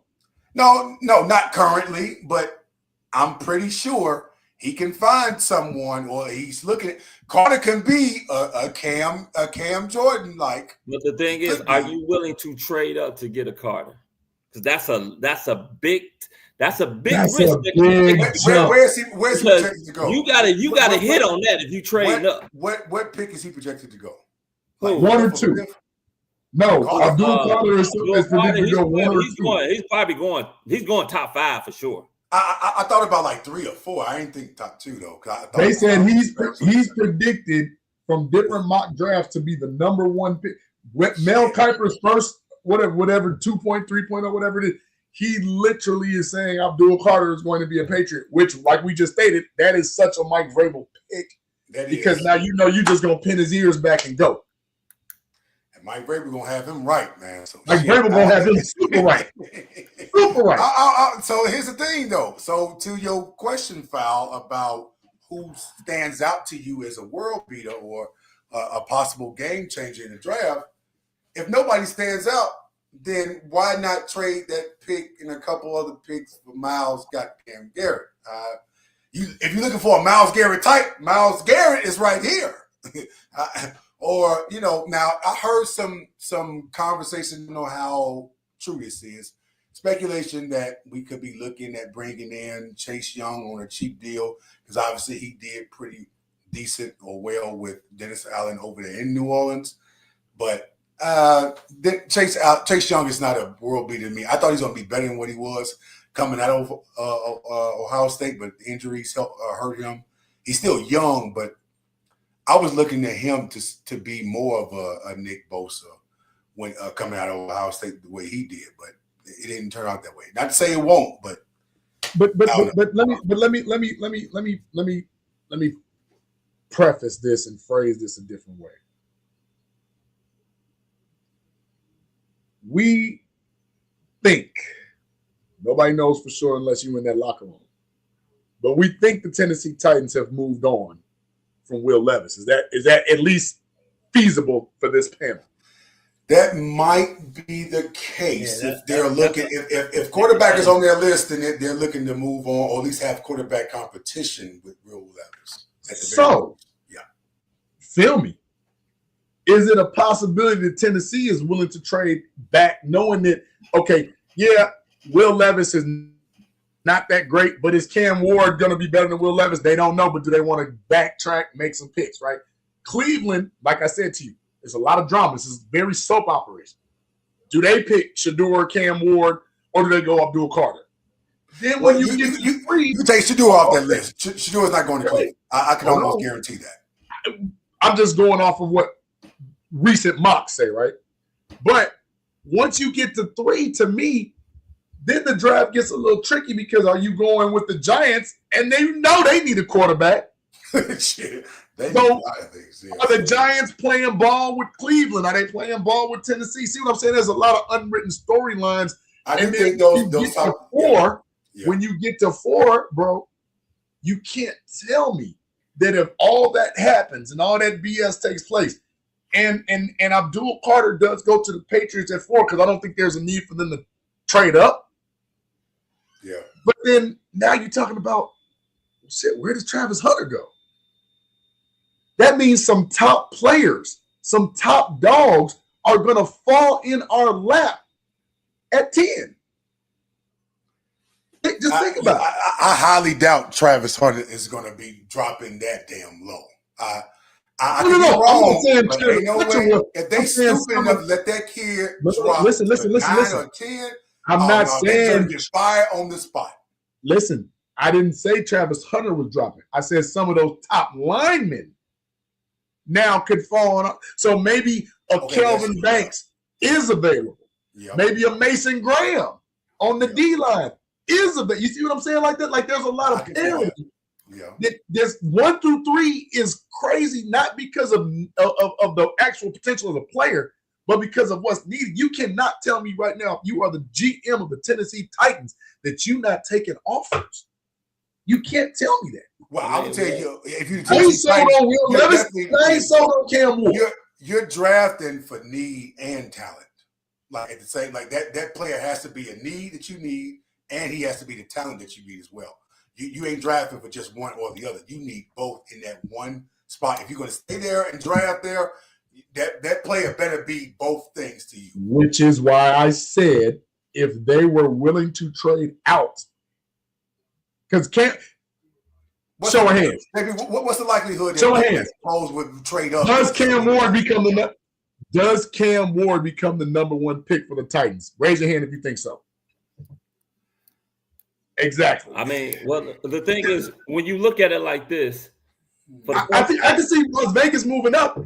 But I the can thing see is, that being likely, or the Giants looking. Well, the Giants are going to take. I can see the Giants drafting like a Will Howard, especially if he has a good pro day. But you also have to look at it like this: for the first time in a long time, you have the number 1 and number 2 teams in the NFL draft that they don't want to need a quarterback, or they don't need a quarterback. Am I going to take another year with Will Levis? Yeah, This the will be thing his about Will third year. Levis is this. Or will I So, sit up there and I'll with go the- ahead and let me go ahead and deal with because I got Deshaun Watson here. Yeah. His contract is fully guaranteed, so I can't cut him. And you still owe him $90 million. You can't do nothing with him against the hard cap till next season, which will be the 2026 exactly. Yeah, so you owe him now, $90 million for the next 2 years. Might not, exactly. So it's like it's up in the air with those two teams because you can see them drafting a quarterback, and then you can also see their ass not drafting. Okay, well, here's the thing about Will Levis. So I wanna say this because that's the parity. Will Levis has a strong arm, and I feel like with the right coaching staff, with the right coach, he can be a serviceable starter for the most part. Obviously, the Titans are a big mess. They had a first-year head coach over there. A lot of things were still being, a lot of things were up in the air and very uncertain about that damn team. They know which damn direction they were going in, especially on the offense side. So they were trying to figure things out throughout the damn season. And it wasn't just panning out for them. So I feel like one more year with Will Levis you could kind of see where he's headed versus where he is now, and take that risk of maybe even getting Travis Hunter over there and being that receiver for them. Will Levis or Drake May right now? Will Levis or Drake May? Shit. And the sheer fact you did that, that's your answer to what Tennessee needs to do. Trade out. Well, listen, Drake May is okay, but he has some upside. But Will Levis has a stronger arm. He can throw that motherfucker down the field, man. Like, I mean, he got a strong. I'm not saying, thank you, Toussaint. Exactly. With the right. Ryan Leaf, yes, he did. Ryan Leaf had a strong arm too. Ryan Leaf but Ryan Leaf coming out of college, he was way overhyped. Like that was a different story. Will Levis is not hyped like that. No, he wouldn't come out of Kentucky. Oh, that just happened. Thank you, Roy. That just happened tonight. That's what I'm telling you. Like this is about to be. The Bears could actually have. So Levis is out. So they get rid of Levis. Pick of linemen. They get rid of they trading Levis, or they benching him. No, they don't have to trade him. They can keep him there. I mean, shit, he's still under contract. He can be the backup for the next 2 years. Well, somebody said he's gone. Somebody said he's gone. I saw Lorenzo put that Allen's going to be looking strong at linebacker. Shit, not in the first round, he ain't. Well, no, not. Yeah, that's true too. Yeah. What the hell are he looking at linebacker for? Wait, us? You talking about the Bears? Yeah. No, not for the Bears. No. Maybe for. That's what he said. He said Allen, like Dennis Allen, like he's not looking at linebacker. What the hell he be looking at a linebacker for? Well, think about this too. Drake May was not asked to do the same things in the New England's offense as Will Levis was, right? Drake May had nobody. Right. Drake May the Patriots are known for not really having a whole lot of damn star power on their offense. They run the ball effectively. They do a balanced thing, right? Even with Jared Mayo, like it was a balance with them. Stevenson was mostly the focal point of their offense, and then they kind of just played around with tight ends. But you just had this coach that Will Levis, like you can't complete the passes, and I'm going to run Tony Pollard in the ground. Like, so who had better receivers, the damn Titans or the damn Patriots? Well, because the Titans had better receivers. Well, they actually have a name, like one name, but other than that, like it's the Tony Pollard show. Like, I mean, Pollard was a dual threat too. So like Drake May with no wide receivers. Drake May had a good rookie season and 10 interceptions with a 66 completion percentage in 13 games. He wasn't asked to hit a damn ball out though. He was throwing efficient passes. He can't hit a ball out. Rookie season, but Drake May's expectations. That's what I'm saying. Yeah, that's what I'm saying. His expectations weren't here. So if I had to choose between Drake May and Will Levis, I'm taking Drake May. Drake May. I give him a slight edge. You did more with less. I ain't even giving him a slight edge. I'm giving him the edge. He don't even need the slight. We have to take into account everything that's around both Will Levis and Drake May too. Will Levis wide receiver better than his. Probably off. Look, we all know coaching wasn't. The coaching we all know that. Both first year coaches. We all know that New England. But Mayo got fired because they won. New England may have a worse roster. Yeah, that was Belichick's predecessor, and they had no reason to keep him. Now they go that damn music. We can't hear you. You're on mute, Tnic. We can't hear you. Well, you finished with your last sentence before the beat drop. Well, you finished with that last sentence before the beat drop, huh? No, it just came in and it dropped. It just came in and dropped. All right, well. Hey, the fun police. So let's go ahead and get these shots started. This I'm the fun police. That's hilarious. That's hilarious. Why don't you go ahead and kick it off, Mr. Chicago? Tnic always on mute. Yeah. Well, first and foremost, man, as always, it's always a delight and pleasure to be with you brothers, chopping it up about Chicago sports, specifically about the Bears. As we, kick off the combine week and see what these talented prospects are looking like. We're going to start to look like who we're going to start to narrow down. The fact that Eddie George saw that, we got a couple of running backs on that list. Obviously, Judkins is one of the ones. I think this is a damn good draft class of running backs as well. That I definitely want us to take a closer look at to see.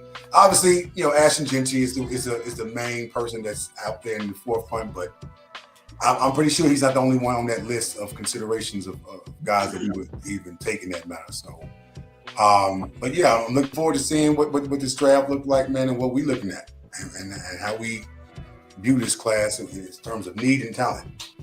Also, too, I want to also take the time to give a special shout out to one of our former guests on this show, one of a Chicago legend, Mr. Tim Hardaway Sr., which I don't know if you guys took the time to actually see him on Gilbert Arenas' podcast, checking the entire hell out these damn modern day players who had the damn nerve to talk all this shit and had the unmitigated gall to sit up here and talk about the 90s and the 80s players and how they can't play in this damn league. And Tim Hardaway Sr. checked these bastards like a Chicago man know how to fucking check. Yes, he did. Y'all can't play in this era. You couldn't play in my era. Tim was gonna give y'all this work. Mark Price gonna give y'all this damn work. Kevin Johnson gonna give y'all this damn work. He went down a list of damn point guards and outplayed these damn the Nick Young who talk all this shit. Brandon Jennings was pretty decent for the most part, but he wasn't no damn world beater for him to be talking all that shit. Don't get me started with Rashad Metcalf, who talked too much damn shit, who was never no one on nobody's list to be any damn body's guy to be looking at in the damn NBA. So he talked too much shit to even think he was that damn good when he really wasn't. Now, Gil Real was a solid ass player in the league, man. So I'm gonna give him credit. But he do a lot of shit talking too for clickbait and shock value too. I know he do that shit because he had a lot of 40% career field goals. He wasn't all that. Yeah, he wasn't all that, but I mean he can hoop now. I'm gonna give Gil his props. He just took a lot of shots. Show, and listen, man, the other guys on the damn show, Tim Hardaway spoke all damn facts on that damn show. Y'all couldn't play in that damn era. Y'all want to talk about just Mike, the damn GOAT, but Mike wasn't the only damn player back there who was damn hooping. He was just the best one hooping. So for y'all to sit there and be talking all that shit, Tim Hardaway put y'all ass in y'all damn place, man. Chicago against the fucking world for just that damn statement of damn law. I appreciate Tim Hardaway for that shit, man.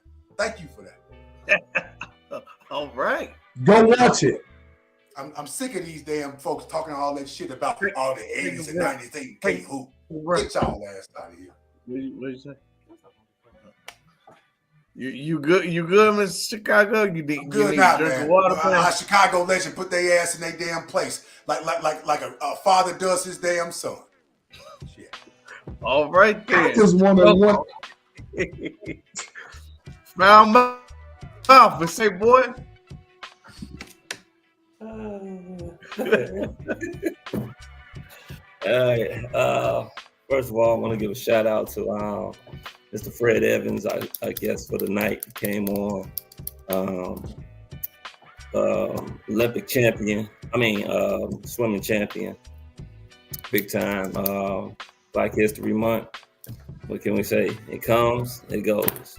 Shout out to our special guest, Mr. Fred Evans. I'm gonna give a shout out to you, you three brothers Mr. Chicago, JB, Tnic, the super producer in the back, the Crooked Commish.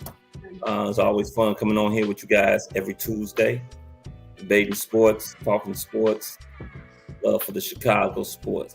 Also want to give a shout out to our sponsors, Moore's Beer, In the Zone, Fantasy Jocks, and Visions.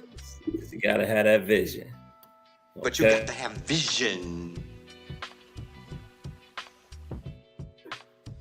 Damn sure gotta have vision. Also want to give a shout out to the chat. Thank you all for chiming in tonight.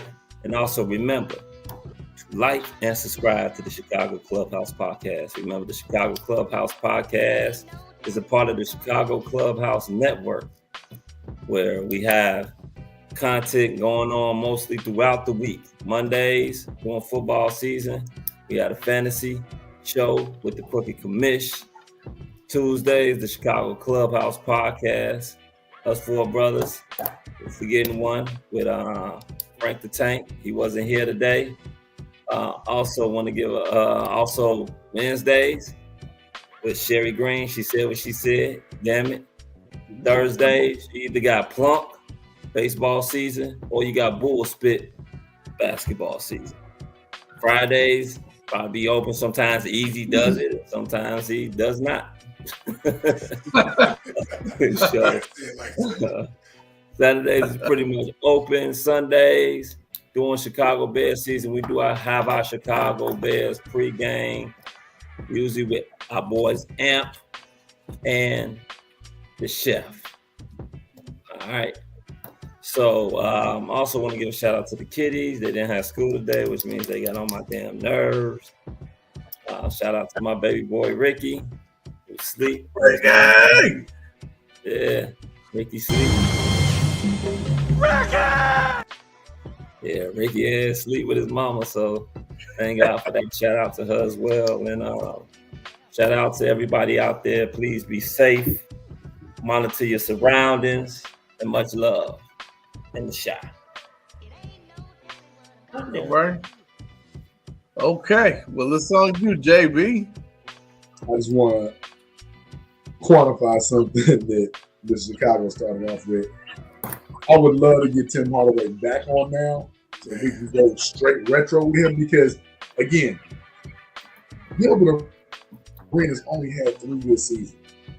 And in those 3 good seasons, he never shot. For his career, he's never shot 50% or 40% from three. And in one of his MVPs, he shot 20 times, 3 straight seasons. One of them, he was an all-star and shot 41% on some Iverson stuff. He can't tell me nothing. Nothing. 8 of 20 ain't good, my brother. It ain't. Thank you, brothers. So enough about him, but now thank you, brother. Tuesdays are near and dear to my heart. I can't get enough of Tuesdays. Tuesdays is my pleasure. I look forward to it, So with that being said, let me jump into my shout outs. Oh Lord, I don't know what happened, but it took me out. I don't know. I honestly don't know. Can't scroll up. Anybody else having problems scrolling up in the chat? Nope. But I can start out for you. Right now it's moving. I don't know. Maybe it was just. It's moving now. I don't know what happened. Okay. All right. You obviously, got it. Start off with Bob Riggs, Crooked Commish, Frank the Tank, who was not available but did shout us out in the beginning. Thank you, Frank. Jay Grizz, P1 Jeanette Johnson, Bears Down. Thank you for chiming in. Andrew Schmitz, one of our P1s. Thank you for chiming in. Melissa Snoop, haven't heard from Melissa in a while. She chimed in. Thank you, Melissa. Obviously, Tucson J was on fire tonight. Matt Henry had checked in. Brian Price, I believe Brian Price might be new. He is a Packer fan, but people make mistakes. It's okay. No, give him shit for them sitting up here trying to put a band on the damn tush push. Y'all soft ass. Y'all really doing that? Y'all can't stop the damn Eagles from doing this shit. Now you want to sit there? Nobody can stop the Eagles from doing it. Get small soft ass out of here with that shit, man. And it would be a Packer saying it, right? It would be the Packers saying that shit. Bum ass. Thank you, Lorenzo. Lorenzo was on fire. Now we gotta get Lorenzo back on, man, because his insight, like he give us that field view of the game because he was a referee. Like we need to get him back on, man. Lorenzo and Tucson was definitely on it tonight, man. Yeah, we need to get both of them on. Tucson need to come on as well. Much love to them for that. I'm here for it. That would be in my opinion, that would be a great show. My brother from another Bullets giving that Cali love, you know what I'm saying, that West Side. Thank you, Bullets, for checking in. Always and often. Bullets be at work too. So I know he took his break. Let's see who else we had. Everybody else was repeating. We appreciated. The chat was live, a lot of back and forth, good conversations. I didn't see, let's see, I know it's still going. Roy Mason, there we go. Roy Mason, I'm pretty sure Roy is new. Roy came out with the Will Levis. My man Gargoyle 1. Thank you for chiming in, Gargoyle. Gargoyle came on a couple weeks ago. We dropped the Gargoyle. Let's see who else. That is about it. Where does T go? Like, he just ups and leaves the damn whole view. Like, shout out to Walter Payton on the wall. Yes, sir. Shout out to Singletary, Samurai Mike. Shout out to Michael Jeffrey back here. Your greedy ass. Hey, you got some some white shit on your lips. I don't know what you just did that fast, but you got some white shit on your lips. Shout out to the GOAT. Don't worry about it. Don't worry about it. That's gay. Shout out to the GOAT. That's the real GOAT right there. The real GOAT. The only Michael GOAT. Jeffrey. Hey, matter of fact, folks don't even get it. They don't even deserve to even call him by his last name. God damn it. Call him Michael Jeffrey. That's what the hell you better call him. Well, I put it to you like this. It's amazing how we have guests come on and they only supposed to be scheduled to be on for a little bit and they like to stay on longer. Because when we had Tim Hardaway, I think Tim was only supposed to be on for what? Half an hour, maybe that? Yeah. He stayed on for an hour plus. The show with us. Yeah, he did, man. Listen, man, that's one of my favorite players growing up, watching Tim Hardaway giving motherfuckers that work, man. I got all his basketball cards. I can't wait to see him in person where he can sign one my rookie card of his, man. The UTEP two-step. And finally, if we only get shout out to SB and them and the one person. We know we got one viewer. It ain't easy. It's my mom's, y'all. Miss Sandra Bottom Holmes. Give it up. Pippin ain't easy. Hi, Mom. I guess it's on. Fuck you been eating on, man. Guess it's on me. Hey, late night eating, huh? That late night eating gonna catch up on you, man. Had to swallow that shit down, huh? Okay. He need to wash it down with the Moors. There you go. He wants some more. No, man, I'm drinking water these days out of pink cups. Out of pink cup, Damn water. Purple, I might be blind. That ain't no damn water. That's water, man. That's water. It was water. It's some white shit. I'm trying to drink clean for about a good month. Yeah. Oh, that's good. Clean with cream, huh? Where the fuck that was on website? Matter of fact, add some lemons and lime to why you keep going back to the cream, man? Hey, man, look. Shit was there. Fuck. You did just jump back on the damn show. You had all the white filling all over your mouth, man. Yeah. All right. It must have been that good, man. Was it a Twinkie? Okay. If that's what they call it these days, I don't know. I can't keep up with these young people these days. I don't know what terminology they use these days. They say it's a Twinkie, so I mean, whatever they call it now. Anyway, my first shout out. I met a real Twinkie. To the chat. First shout out to the chat, man. Thank you all for watching. We appreciate you all commenting. And for the ones who do not comment, you are officially a lurker. L for love. Good times.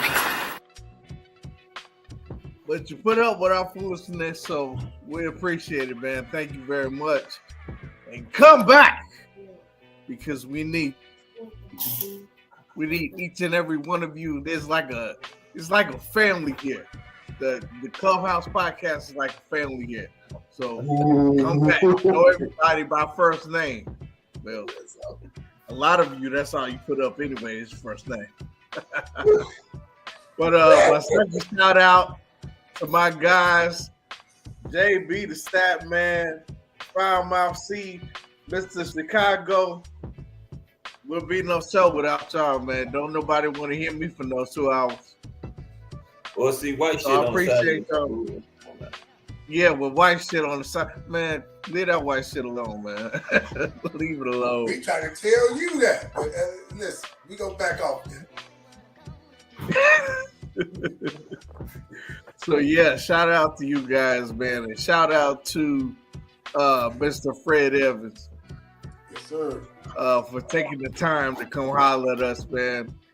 Like I keep saying, that is a walking, living legend. Swimming was not a non-white sport. It still ain't. It's still not. Yes. But for someone to excel in that back in that day, that's huge. Black people even participate in most states. No. So remember, we couldn't go to swimming pools. We couldn't go to swimming pool. We couldn't. Yep. And y'all heard him say that he had to take the servant entrance. Yeah. Yeah. They pointed him to the servant entrance, man. But he overcame all those obstacles. He overcame all those obstacles, man. And so speaking big of shout obstacles out too. Yeah, Tnic, not real quick though. Speaking of those obstacles, I want to send a prayer and thoughts to all the government workers who are obviously going through things right now. Yes. We're living in some challenging times, and so I hope that they stay employed or obviously find new opportunities elsewhere, but definitely keeping thoughts and prayers out for them as they go through some very troublesome times and very challenging times. That's a good one, bro, because President Owen's tripping. I'm going to respond to that by saying I'm not. Should I say President Musk is tripping? I'm going to respond to that by saying I'm not going to respond to that, which is going to be my response to that. So, I do want to mention that on March 25th, I believe that's a Tuesday, March 25th, we will be broadcasting live from the Staley, March 26th. Okay. 6 o'clock. Okay. 6 o'clock. At 6 o'clock.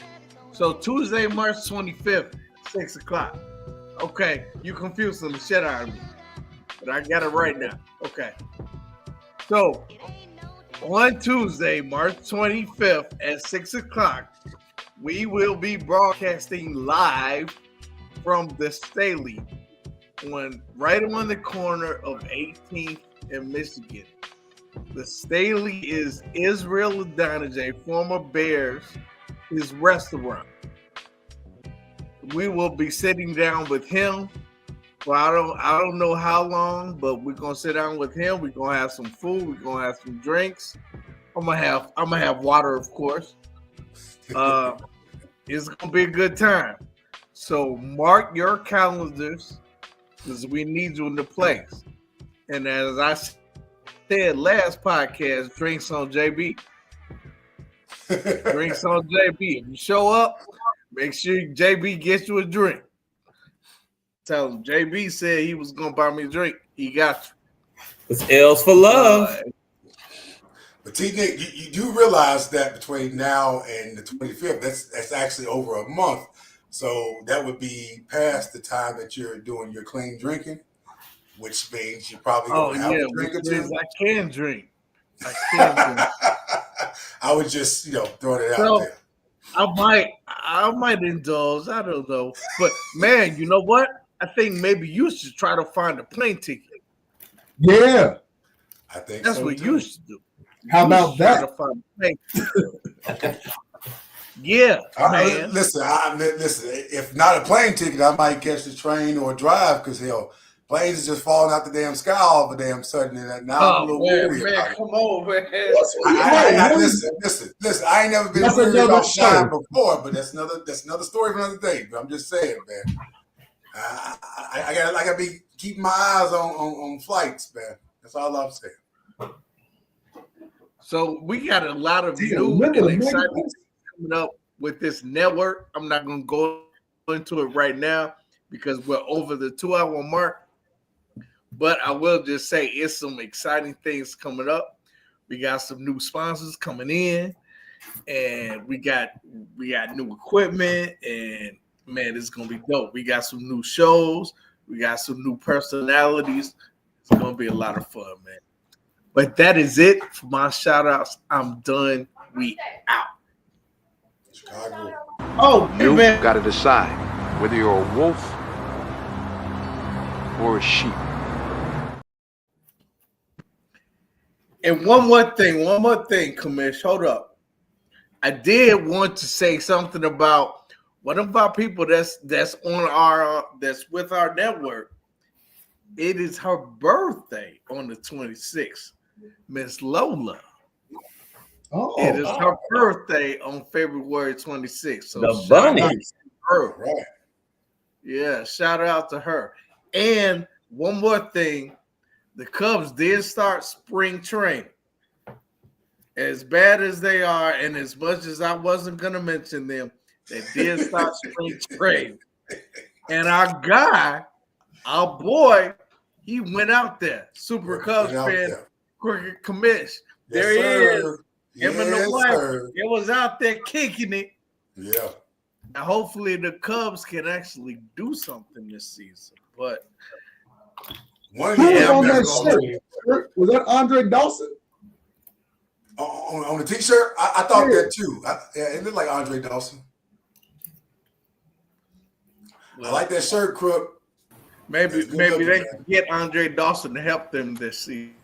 Yeah, it's Andre Dawson on one side. It's Andre Dawson on one side and Ryan Sandberg's on the other side. It's the NBA Jam version. I knew that was the whole NBA Jam version. Yep, I knew that. Them classic shirts right there.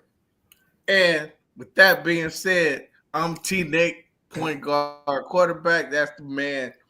JB the Stat Man. That's Foul Mouth C. Chris, Mr. Chicago, and we out. This has been a Chicago Clubhouse Network production.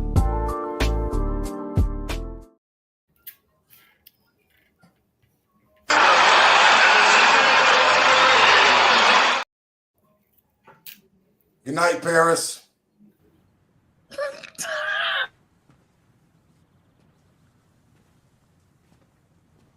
You're still here. It's over. Go home.